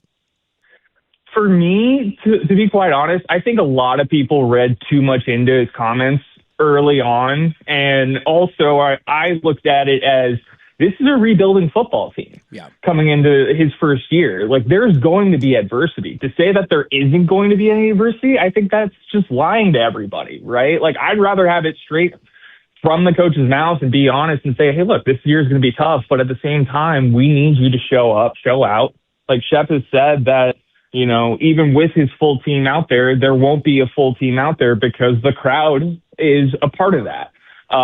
So getting people into the stands at Research Stadium, I think, is going to be a really big factor for this year and generating that excitement, because after last year, I don't fault fans for, being apprehensive and unsure of what this year is going to bring, right? With so many moving new parts, new players, new pieces, there's a lot of turnover, and you're kind of wondering what's going to happen and where's the excitement to go back to a game and sit there and watch Oregon State. Right. So for me, I looked at it as, I think it's just Shepherd shooting straight from the hip. Like, that's about what this year is going to be. I think outside of probably those 3 games that you mentioned, the rest are kind of toss-ups, with the exception of a UTEP or a Montana on the schedule. But if you can make it fun, if you can make it exciting, regardless, I think, of what the outcome is, what the record is at the end of the year, I think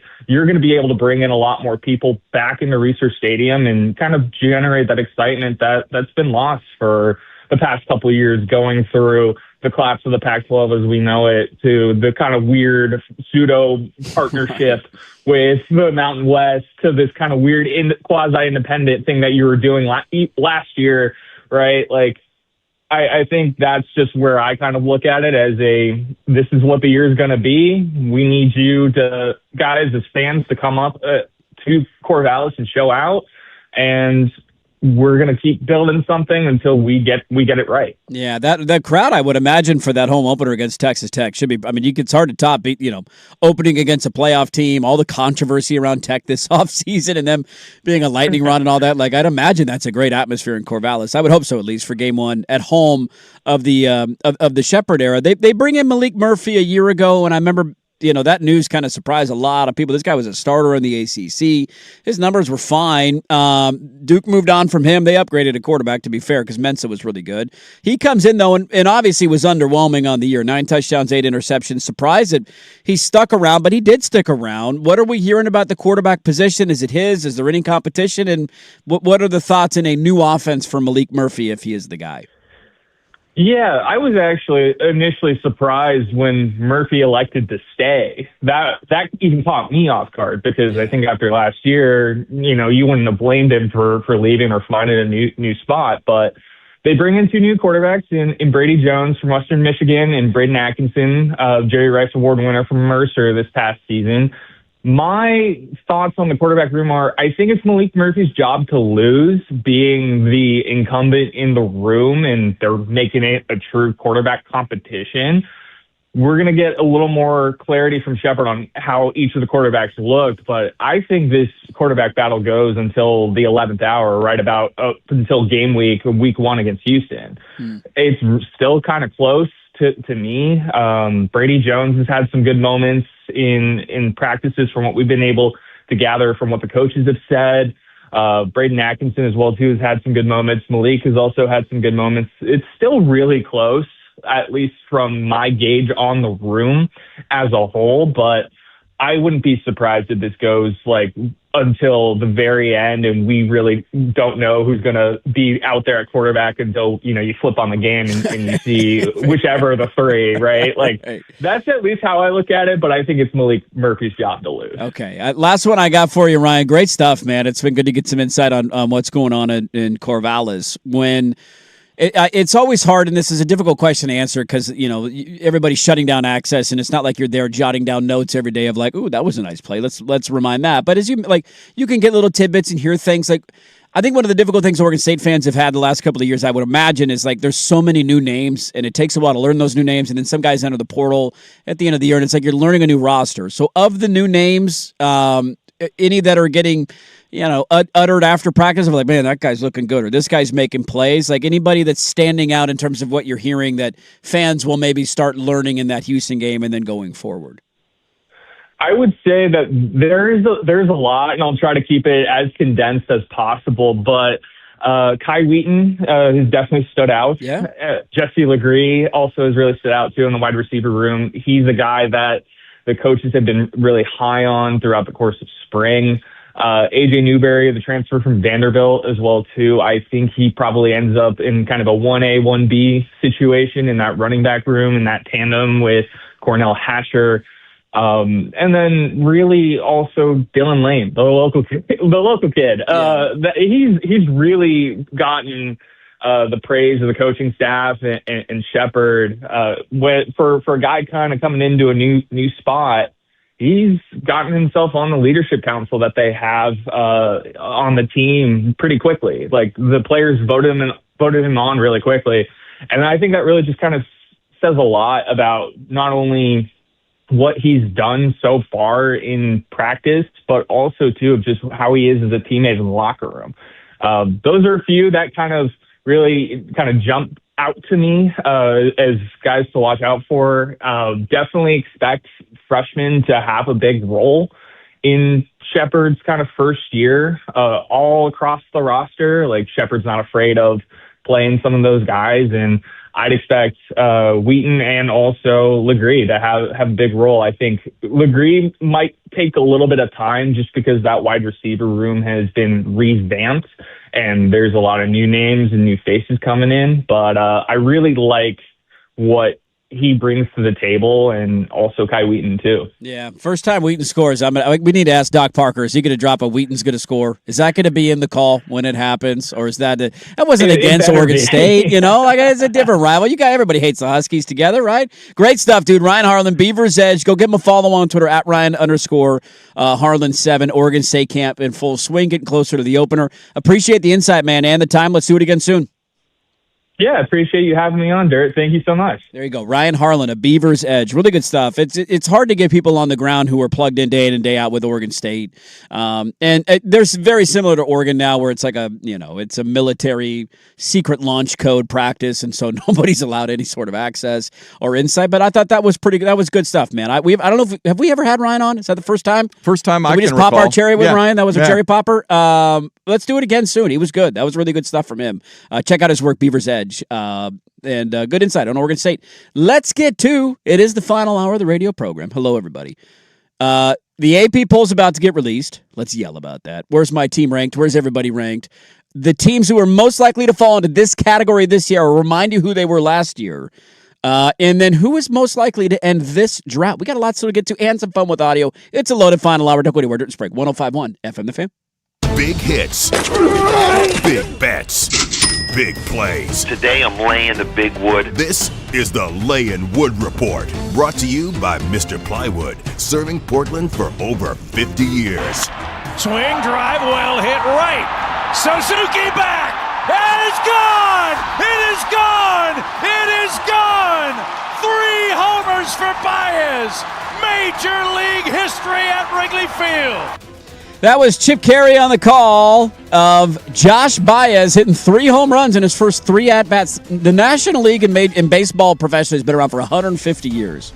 Nobody has ever done that. Made their major league debut and homered in each of their first 3 at-bats. And by the way, he did it in some of the coolest uniforms we'll ever see at one of the most historic venues in all of sports at Wrigley Field. Hard to start your career any better than that in St. Louis. Layin' Wood brought to you by Mr. Plywood, serving Portland for over 60 years. Delivery, custom cutting, special orders. Visit them at mrplywoodinc.com or the location on Southeast Stark Street. The Wood.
First on the Fan, hot off the presses, just released the Associated Press preseason college football top 25 poll has your Oregon Ducks second behind Ohio State. Looks very similar to the coaches poll last week. Georgia third, Notre Dame 4, Texas 5. Defending champion Indiana is 6th.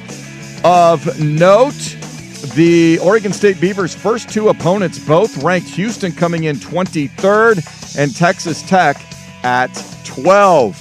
Portland Fire spoiled the festivities in Phoenix Sunday as they retired Diana Taurasi's jersey. Portland's second-half rally earning them an 88-85 victory. Carla Late led the way with 23 points. Portland back in action Friday. They'll head up north to Vancouver, BC to take on the Toronto Tempo. Timbers tried to rally late in the second half after giving up 2 to the Chicago Fire in the first half. Could not get the equalizer late. They fall 2-1, go back to 10th in the standings. They're home Wednesday hosting San Diego. More sports scores and stories in 30 minutes. Jason Swigart for the George McCoy at Warren Allen Sports Desk. Don't call your mom, call George McCoy at warrenallen.com. This is the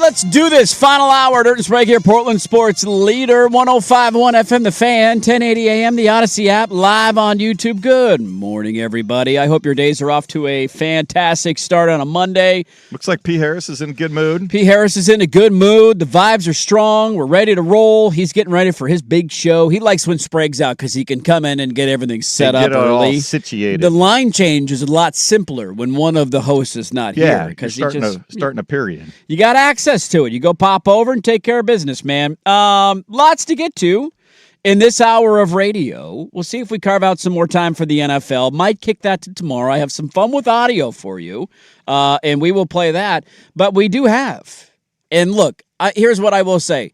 When you plan on doing a radio segment, something that you are relying upon is them being on time.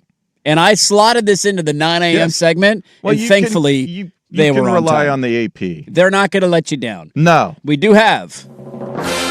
There it is. It is out, baby. The AP poll is out. The top 25 of college football in the AP. This is the poll they use. They don't use the coaches poll. This is the poll that will be used until the college football rankings come out. Until the selection committee starts ranking them. I wish they would start doing it sooner. So hold on. I got this up. I'm going to do one quick fun game with you, okay? Oh.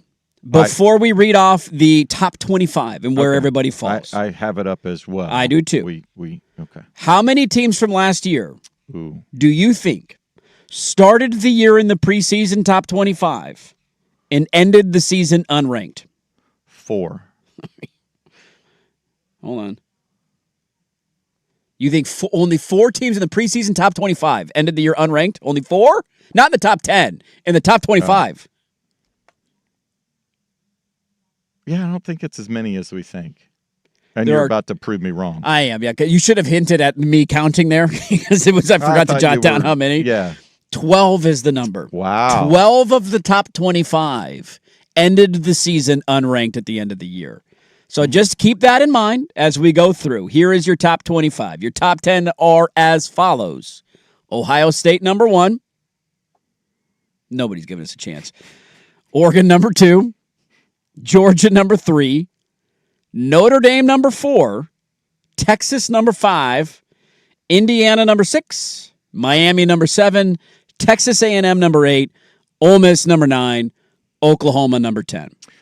I'd be curious to pull up how different is that, if at all, from the coaches poll. Because now that we look at it and I read through it, seems really it similar. Seems nearly identical. Nobody would be out of place. Maybe Ole Miss was higher on the coaches poll. Let me pull up my coaches poll. Maybe. There's one curiosity I have. seeing this. Okay. I'll get to it. Or do you need me to get to it now? For some reason, I'm pulling up the coaches poll, and it's giving me the FCS coaches poll in college football. Oh, and we don't want that. That's not helpful at all. Okay, let me see if I NCAA. Because just as I read that, it was like, that is very eerily similar. Okay, here we go. I think I got it. This is the coaches poll. Yes, coaches poll. Ohio State 1, Oregon 2, Georgia 3, Texas 4, Notre Dame 5, Indiana 6, Miami, A&M, Oklahoma, Ole Miss. So I think it's literally... So Oklahoma and Ole Miss were flip-flopped. That was it. That was it. That's the only change. AP writers, what are we doing? Come on. Okay. Well, my curiosity, though, is because they also have the first place votes in parentheses there. Ooh, yes. I did not see who got the most. What's the Ohio breakdown? State, obviously the most. Right. They have 40. Okay. Oregon second with 14. Georgia, although they are ranked 3, no first place votes. Wow. Notre Dame is 4th, but has 6 first place votes. So there's a lot of fluctuation about. That's a big gap from Ohio State to everybody else. Yeah. So Notre Dame, there's people that think based on their schedule that they, will win or possibly there. Texas, no first place votes. See if you Good. They detect don't the theme. deserve any. Indiana, 8 first place votes, and there's some people that some voters feel they're the defending national champions until somebody beats them. They're the number 1 team. I get it. I understand the philosophy. Yep. Miami, 1 first place vote, no more. So the 2 SEC teams in the top 7 did not receive Not a first single. place vote. Yeah. Nor did A&M, Ole Miss, Oklahoma, LSU, which are the next 4 teams. Right. So what they're saying is, yes, the SEC is good top to bottom. We don't know who the best team in the SEC is going to be. That's to see a gap that size between, it's not even just that my team's not the number 1 team. I'm glad they're not the number 1 team. 40-14, then to like 9 and 8 or whatever. Like that's a huge 6, gap 8, for and Ohio 1. State. Now, Ohio State is certainly one of those programs that you can tell me all you want about how many guys they lost to the NFL. I also know that they recruited a top 2 to 3 level every year, and you're replacing those guys. They stack 4 and 5 with guys 4 and 5 who will be stars. NFL players too. Yeah. So there's the experience. Oregon's starting to get to that Right, level. that's They where are Oregon not State's at that level yet. That was the argument I made last year, is that Oregon lost all their guys. They only returned a total of 3 starters, and people thought they're going to lose 4 games. And I said that they're not. They recruited. They got a lot of talent here. Now, their experience or lack thereof might keep them from reaching the ultimate, and that's a fine argument. But the idea that you lose guys so you'll fall off, that's just laughable. It certainly is with Ohio State. They lost so many guys from that defense, and to be that overwhelming of a number 1 team, I will be honest, is a little bit of a surprise to me. The Indiana boomer bust narrative too is fascinating. Where you probably are right, where some of the first place voters are just, you won the title. They won the title. But you're number 1 until you get beaten, and then when you get beat or you look crappy, then we'll slide you down based on what we see. If you got that many first-place votes and still ended up 6th in the preseason poll... Yeah, there's a lot. So that means there they is a came lot in 10th and 12th in some other votes. Who has them out of the playoff losing 3 games this year. And I don't know when or where the individual, if they get posted, because it's the AP. Oh, they posted, yeah. Remember the gal who got... Brenna Green was one of them last year. She got killed for it. And we definitely take this too far. We've made fun of people on the show. Yes. Because there will be people who vote in the AP poll, and there will be a game that happened, and they are then turning in their ballot. Right. And somebody literally beats somebody, and they have a better, and then they won't move it or change it. It's like, you didn't watch. Okay, that's a little challenging. Being an AP voter is still one of my all-time bucket list things in this industry. If I ever become a voter in the top 25, oh my God, I'm rubbing my nipples like Farmer Fran.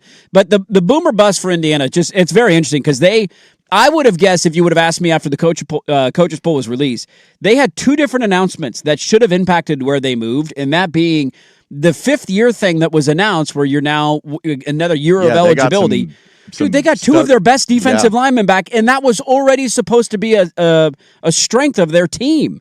And so their defensive line's gotten only better and deeper in the last week and a half, and yet there's still people and that's voting the them out thing. of the top 10. Because it's a preseason poll, so at what point, I mean, some of these guys might have turned their votes in. That's true. Maybe they turn them in early. Month ago. I'm on Who vacation knows? next I have no week. idea. That's a fair point. No doubt about it.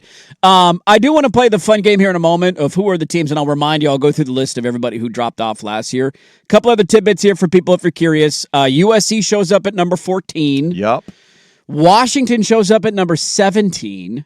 And then of Oregon State note, you will now be playing the number 23 team in the country in your opening game, because Houston is a road. top 25 team.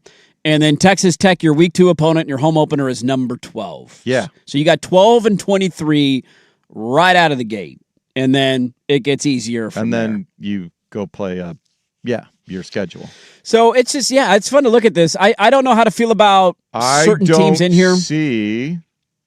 I do not see a group, the most votes from a group of 16, Boise State, which would put them 28th if you continued ranking them. Okay, so Oregon's going to start with a team just outside the top 25. Clemson, the most votes, not in the poll. Florida next, then Boise State. Okay. And Clemson was very close to Missouri, who was 25th. Missouri is 20. My guy, Eli. Your boy, Eli. My guy, Eli. I want to see that T-shirt at some point this season. I burned it. It's gone. Just kidding. I do have it somewhere in a drawer. I don't know where it is. That is your top 25. So here, let's do this fun exercise. Now, every year, it's not as compelling for the teams in the back end of the top 25, right? Like, I give you 12 teams that fell out. Some of the teams in there, Boise State was number 25. They finished the season unranked. Tennessee was number 24, unranked. Iowa State, 22. Remember, they lost their opener in Ireland. Dublin. Kansas State, unranked. SMU, unranked. Florida was 15th. South Carolina was 13th. Illinois, 12th. Arizona State, 11. All those teams started the year in the preseason top 25 and fell out. Here is the fun game, though, because every year this happens. And, in fact, I remember people picking my team to be this last year, back to the point of replacing a lot of talent and not returning any starters. It's a very generic August segment that gets done in almost every platform that talks about college football. There will be a team in the top 10 who falls out of the top 25 this year. One of these teams will fall flat on their face, or injuries will hurt them and they'll end the season 7-5 and be outside the top 25. There's 9 SEC teams in the Somebody's going to do it. A couple of them are not going to win those 50-50 games. Here are your teams, and 2 of the 3 now have new head coaches that were in the top 10 that fell out of the top 25 last year. LSU was number 9. They even won their opener against Clemson. It felt like, here we go. Yeah. And then Clemson, speak of the devil, number 4, fell out of the top 25, 7-5 last year. And Penn State, number 2. So 3 teams in the top 10 last year of the preseason AP poll fell out of the top 25 at the end of the year. Who is your primary candidate this year? Do you have one? Because you know one of these teams will do it. I can't remember the exact. This is like what we do in the NFL with the new play. There's like 30 years in a row. There's been 4 new playoff teams. I need to look at schedules. It's one of those things of this, like every year, like clockwork. Somebody in the top 10 eventually falls out. Certainly Missouri has the potential. I'm just saying top 10, not top 20. I don't want you. Top 25 is easy. You know teams in top 25. Just top 10 candidates. I would So Ohio State, Oregon, Georgia, Notre Dame, Texas, Indiana, Miami, A&M, Ole Miss, or Oklahoma. I would say Indiana is potential because they're not going to get any credit for kicking the crap out of the first bunch of teams. Mm-hmm. And if they stumble when they play real teams for the first time, and there's nothing to back up, somebody they played in the non-conference or giving them the benefit of the doubt. And I wonder how much the Signetti has created. Look, this guy's not being respectful of, what college football is all about. I could see that happening real quick. Okay. Who else we got in the top 10? My primary candidate. Now, the tough part with this is there are manageable non-conference Ole games Miss on their could schedule. happen pretty quick. Yeah. If they lost too much and Trinidad Chambliss doesn't have the same magic, has to do it all on his own.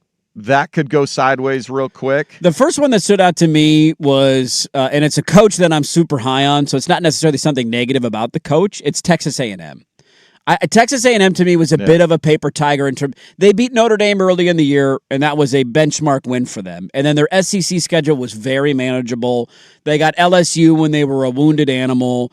They got dominated defensively by Texas late in the year. They couldn't move the ball in Miami in the playoff game, albeit the weather wasn't great, but still. They struggle with Arizona State at home week 2. Right, you got ASU right out of the gate, so that's not a gimme in non-conference. Then you got Will Stein in Kentucky. Should be a win. Then you're at LSU. You have to go to LSU, to Missouri, to Alabama, to South Carolina, and to Oklahoma this year. Yeah. And that's not counting home games against Tennessee and Texas. Yeah. So that's one that I could see if Marcel Reed doesn't quite take another step. An injury or two like that to me was because I think schedule is a big part of this, of who you're playing and when you're playing them. Mm-hmm. Certainly of teams that could fall out of the top 25, of who might end up doing it. But it's a fun experiment because every year somebody in the top 10, and it seems unthinkable now, right? Like if I would have said a year ago at this point, Penn State's going to fire James Franklin and be outside the top 20. Like what? No, they just were in the playoff. They won a playoff game. They were in the Big Ten championship game. And then that's how it played out for them. And so, curious if anybody has other ideas. Is there another team in there, the UC being in the top 10? Maybe it's Texas again for people. Are we all in on Arch turning it around? He certainly was good in the second half of the year. Talk about difficult schedules. Go look at Texas's schedule. You lose to Ohio State in week 2, similar to what you did last year in week 1, and then you got to go into the meat grinder of the SEC. Now, if you're in the SEC, 8-4 is good enough at the end of the year to end the season in the top 25 because you're going to get that strength of schedule benefit. But 7-5, like here's what you need to know: 17 of the top 25 preseason ranked teams are from the Big Ten and SEC. They dominate the sport. That's 2/3 of the damn poll. It's the best 2 conferences, and it's not a debate. It just isn't. Yeah, the rest of the Big Ten teams in there. You had Penn State at number 18, Iowa at 22. Anybody else in the Big Ten I'm missing? I don't think so, because I gave you USC and Washington earlier. SEC, you do have LSU right there at 11.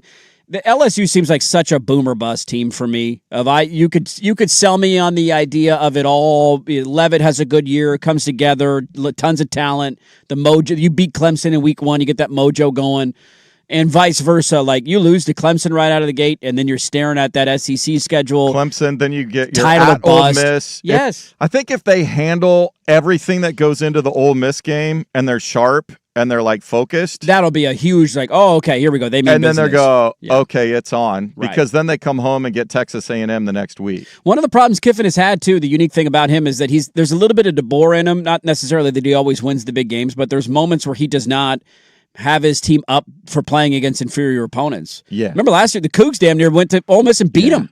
It was the week before. I want to say they played Georgia.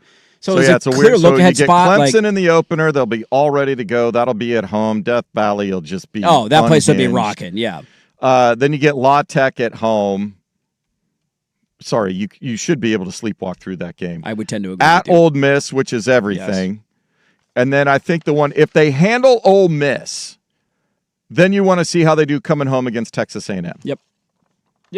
And if they're clean in that game, you get off to a 4-0 start with wins over Clemson, Ole Miss, and Texas A&M. Then look the hell out. Then you're booming. You're not busted. Then you got McNeese at Kentucky, Mississippi State at Auburn. Yeah, they got a couple to finish, but if they start the season and look good and they're focused and they're clean, now maybe, it's not like these other teams are chumps with Ole Miss, Clemson, and A&M. No. Like they're going to score points. But if LSU doesn't beat themselves, they're not sloppy, they're not turning it over, they're not doing that sort of thing. I mean, you might get some 45-27 games in there. Yes. But if they're in control and when they get the football, they can take care of business. And then when the defense, if they can come up with turnovers, which has always been a calling card of LSU's defenses, they can get off the field when they have third down opportunities too. Then you're like, okay, Lane means business. Yep. And it's going to be a great year for them. A couple of lingering question marks I have about some teams that show up here. Also, a streak on the other side of this, of the final rankings, the teams with the longest stretch of not finishing the season in the top 25. I was surprised by some of the teams on the list. I'm curious who people think will buck that trend. So we'll get to that coming up. The coverage of the AP poll on the Fan is presented by Xfinity. Score the most reliable Wi-Fi, one price, 5 years, guaranteed. Xfinity. Imagine that. A little bit more college football for you, and then we'll end with some fun with audio, get you set for your night in sports. Next on the Fan.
Fan Sports Network, 105.1 FM and 1080 AM. First on the Fan, congratulations to Gino Titicun with a final round 8 under 64 at Columbia Edgewater. She wins the Standard Portland Classic by 1 shot over fellow countrywomen Arpichaya Yubol and Chanity Wanasayan.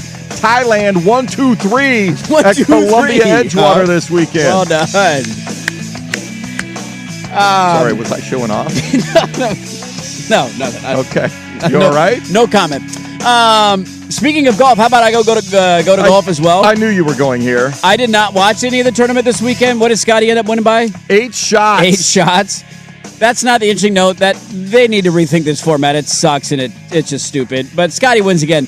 The notable thing here is, with that win for Scotty Scheffler, Ted Scott and his mustache have now this season, Ted Scott that is, yes, has made more money than Jason Day, Brooks Koepka, and Tony Finau as a caddy. So we need to go. Earning 10% usually, right?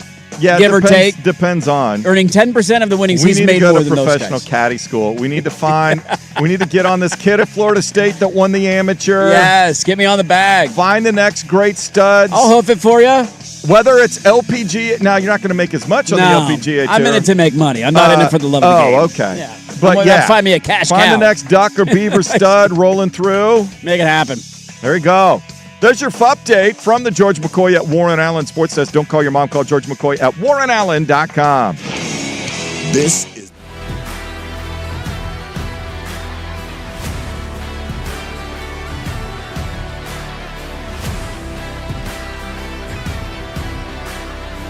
and 1080 AM. All right, welcome back in.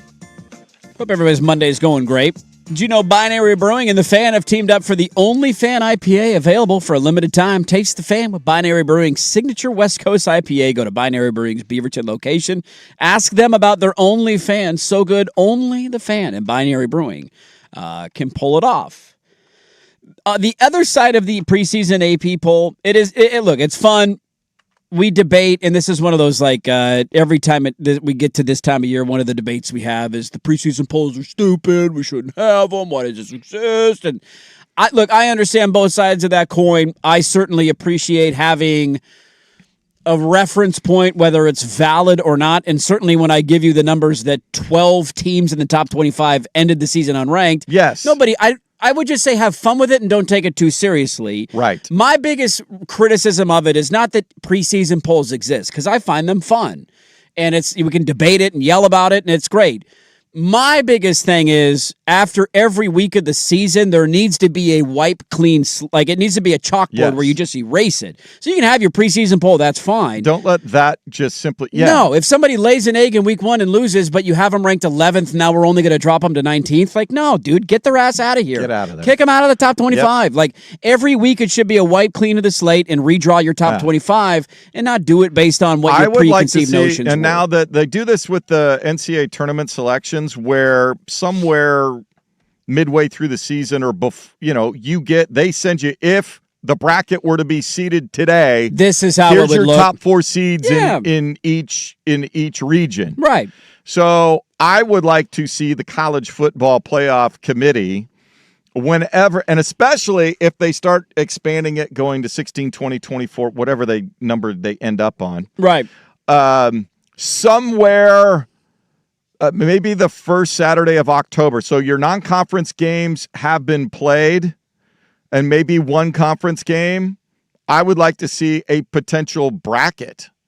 Ooh. I'd be all for that. If it were seeded today. This is how we would seed it. Because I think it is important for those programs and fan bases and stuff to know, how has the committee viewed what you've done 4 weeks into the season. Right. Have you played anybody? Have you looked good enough? Are the numbers so strong enough? Indiana, you haven't played anybody. Maybe you've kicked the crap out of them, but the committee's like, prove it. Yeah, we'll put you 11th, right? I'm not going to rank you number 1. If you want to start to see, or a team that maybe is 2-2, but they played a gauntlet so far. Both those 2 losses came down to field goals at the end. Yeah, a la Notre Dame last year. But they're seated in the back end of the bracket. Right. If they want to encourage the conferences to schedule better, more compelling non-conference games that TV networks would eat up. If you want more money out of your TV networks moving forward as well, that's where I think they're like, quit giving us this crap non-conference. Yes, I agree with you completely. Are you going to agree to play, no more FCS schools and at least one, if not two, Power 4 schools? Yeah. I think as long as we have fun with it and then have the context of ranked wins should be counted as ranked wins against teams at the end of the year. Like when it comes time to debating resumes and what is your strength.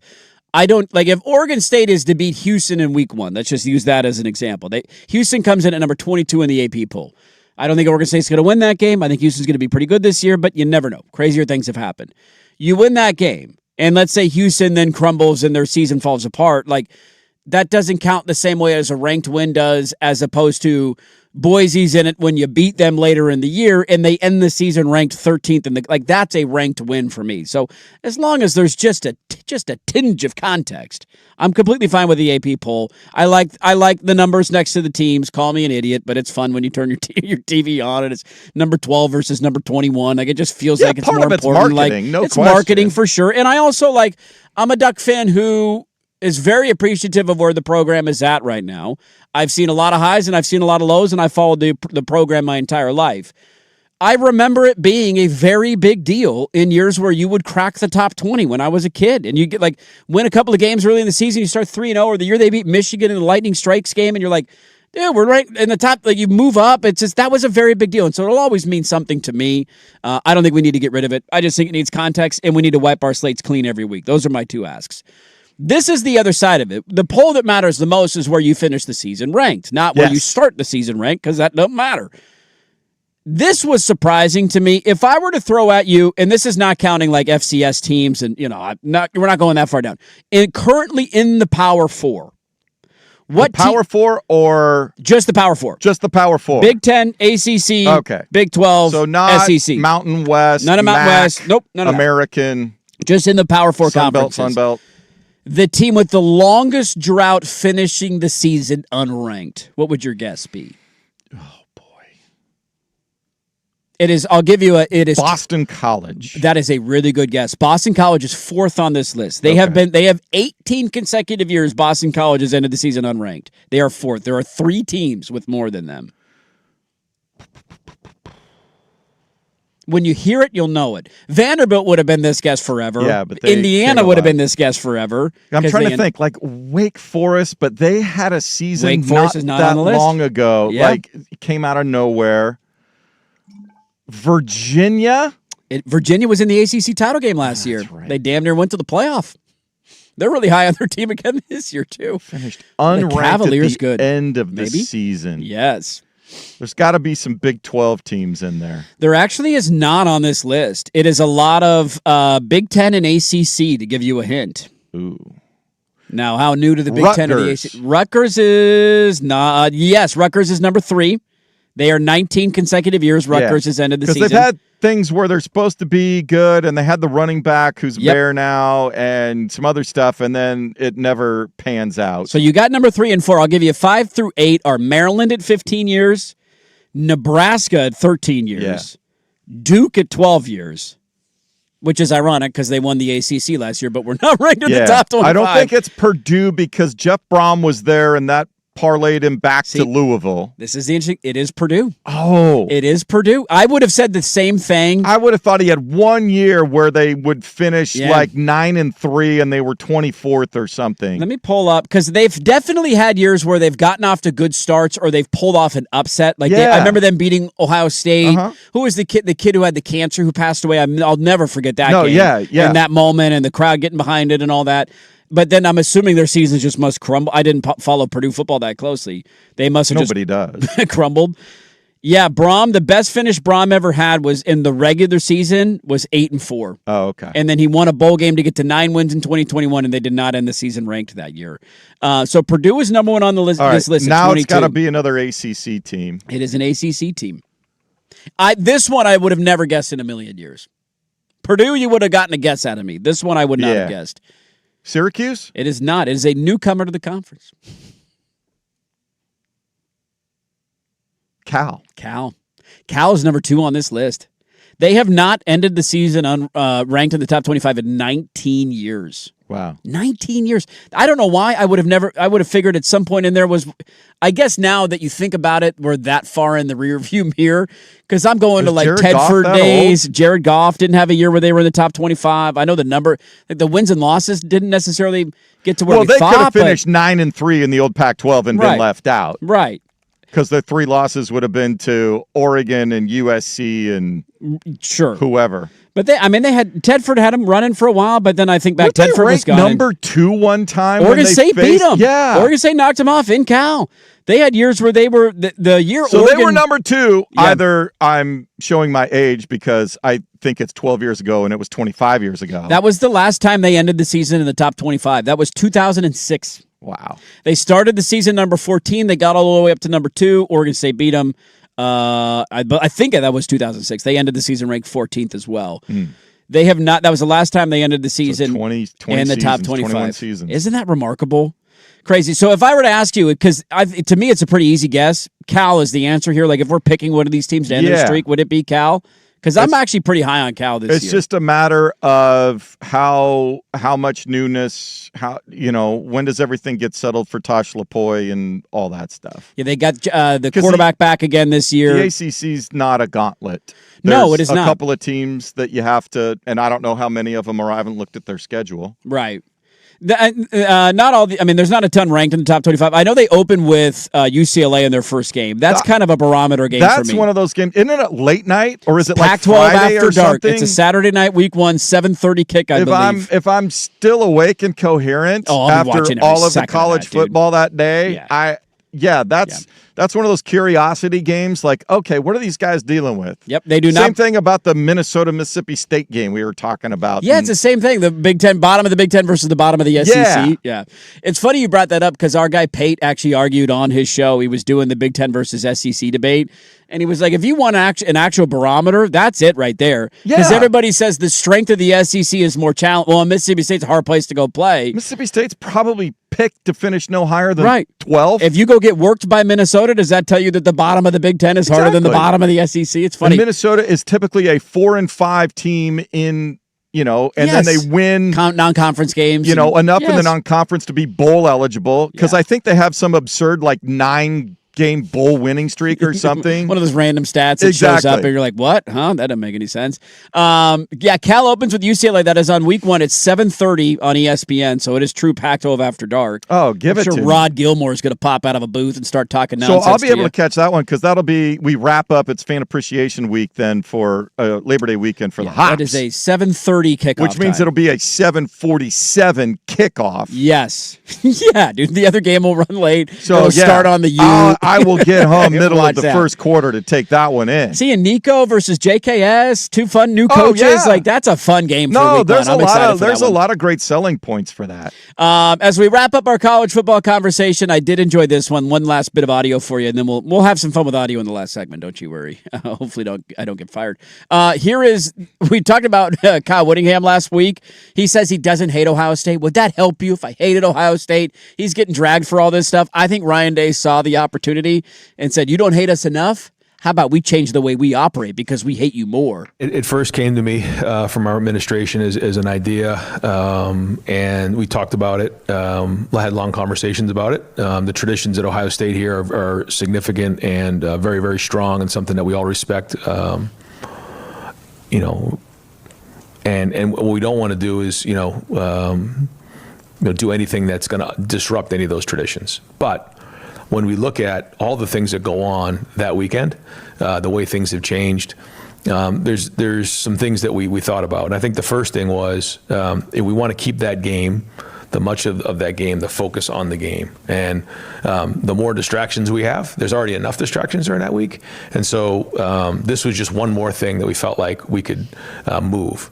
Then when we started to look at just the way that college football is now, recognizing seniors, someone like Brandon Ennis is maybe a little different than Earl Little. And so, we thought about maybe moving it up a week. And then we said, well, why don't we just recognize all the seniors at the beginning of the year, let them know how much we appreciate everything they've done, and then kind of, move on with the season. And sort of a different way to look at it. And so what we did is we brought it to the seniors to see what their take on it was, because we didn't want to do it without their support. And I wasn't sure what to expect. They all were nodding quickly and said, "Yeah, I think that's a great idea." So we went with it, and we think it's going to allow us opportunity to really, kind of recognize them early in the season, and then focus on the games. I love that they are going about changing. I mean, how long has that tradition been in place at Ohio State? Probably 100 years that they've done a senior week thing. However, do you like this idea, moving it to before the year? I think it's a great idea. More than senior day? Because the game is in Columbus this year, so that is senior day for them against Michigan. No, I actually like this, your first home game of the season, because also, say you have some senior, they get hurt or something happens, whatever. Not in uniform. You can celebrate them the whole season, and maybe some guys that, plus you're also more likely to, because usually, like for basketball, college basketball, it's tradition on senior day, all the seniors start, even the walk-ons or whatever. Sure. North Carolina has this tradition. Doesn't matter. Kid's been the equipment manager. They suited him up his senior year as the walk-on or whatever. He plays until the first media timeout. Tinkle did that a couple years ago at Oregon State. I remember that's in a game common practice. It's tough when you get to that point in the season. You've got your practice players or whatever like that. But the first game out of the chute, even if you are playing, the Clemson LSU game or whatever, like your seniors get the first series, and you can practice all throughout summer to prepare them for that. Yeah. I think this makes a lot more sense, and then the rivalry can be about the rivalry. Just the rivalry. I just found it funny that after a week of everybody criticizing Whittingham for not taking it seriously enough, Ryan Day announces, we're changing the way we do senior week. We take the game so seriously. I hope for Whittingham's sake that, one, Bryce Underwood he's got a quarterback who can throw. Serviceable quarterback, but they go out and kick the crap out of him. It would be pretty funny in year one if they go into Columbus and win. That would be pretty Kyle funny. Whittingham. I do too. I'm definitely rooting for him in that rivalry for sure. And Ohio State's a bigger threat to Oregon, so let's go Kyle. Why not? Let's wrap up the show with some fun with audio. We do have a bit of news out of the NBA that just came across the wire, so we'll wrap it up there next on The Fan.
All right, we'll have some fun with audio in a moment. Before we do that, it's been a fun little show today, everybody. Thanks for being along for the ride.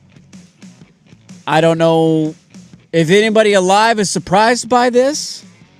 No, what you got? Because sometimes we learn the lesson the hard way. What matters the most is how much money you got.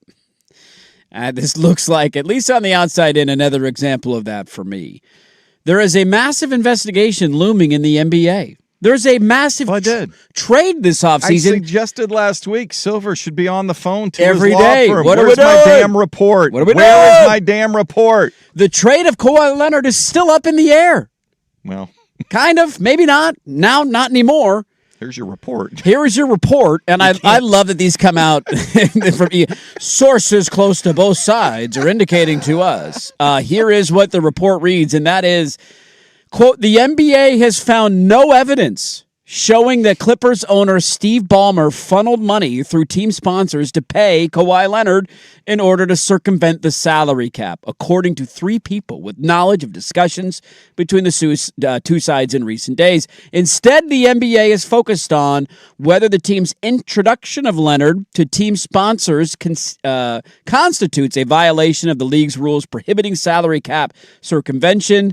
The league is examining whether the Clippers are guilty of failure to supervise employees, though it is unclear what specific rule the team would have violated or what the penalties would be, the 2 sources said.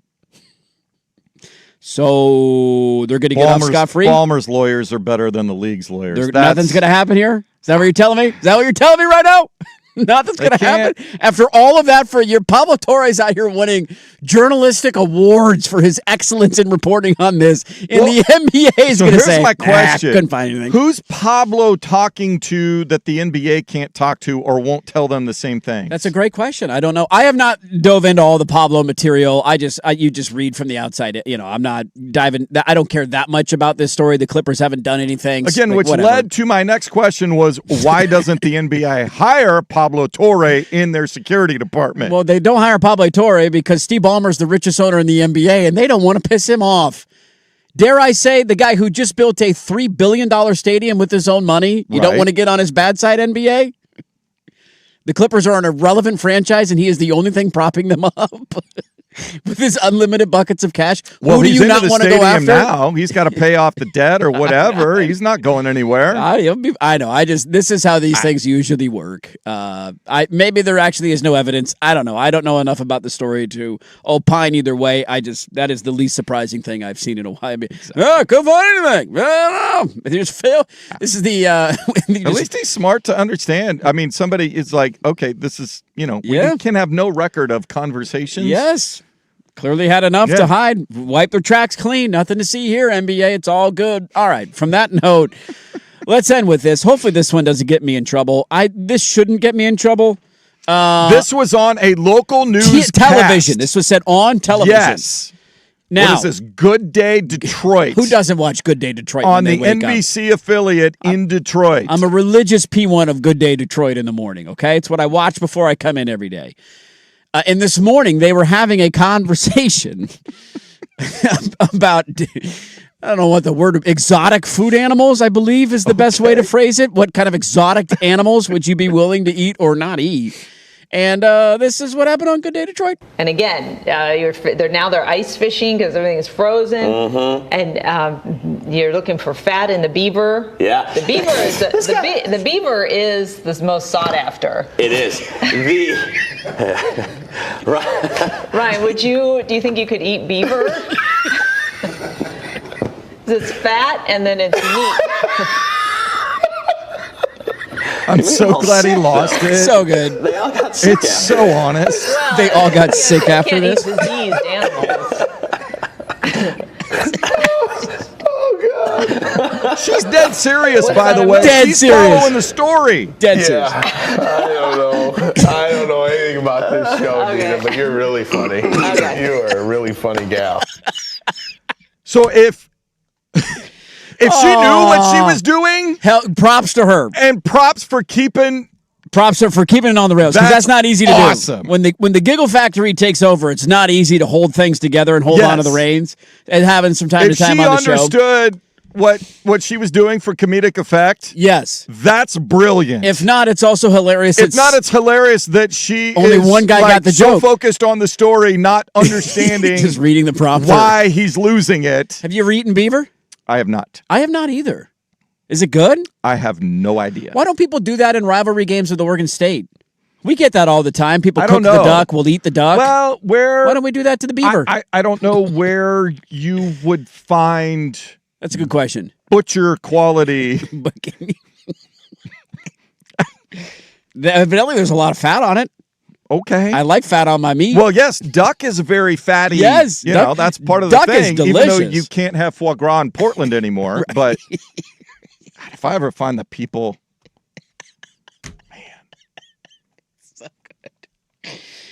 I'm going to try that. Next Civil War, let's bring it back. I'm going to be out in front of Reese or cooking some beaver. Let's make this rivalry I don't know. real Would again, it be better, like, throw it on is the that grill. something, I put on the Traeger and smoke for a long time like brisket to, like, get it, or do I need to slow cook it? Is it fast cook? Is that something I need to, like, sear? High temp? Quick cook? Is it something I need to braise like buffalo? How do you like your beaver? Okay. I mean, it's too easy. It's just I know. Right there. I can't not. Seeing if you could, keep it together. You get me into trouble. Oh. You're not the one that's going to get fired. It's going to be me. Hey, that aired on Good Day Detroit. That's an award-winning television program right there, okay? I wonder how many local Emmys they have. That'd in be the funny to trophy actually case that'd be funny to look for up. Good Day Detroit. Can we give them one for that? Because They that was should. solid. I'd give them an Emmy for that. You get an Emmy out of my book, Good Day Detroit. Great stuff. There you go. What a show. What a show. What a show. Lots going on over the weekend. We talked about all of it. We had Ryan Harlan on covering Oregon State. Really good stuff from him on an update on camp.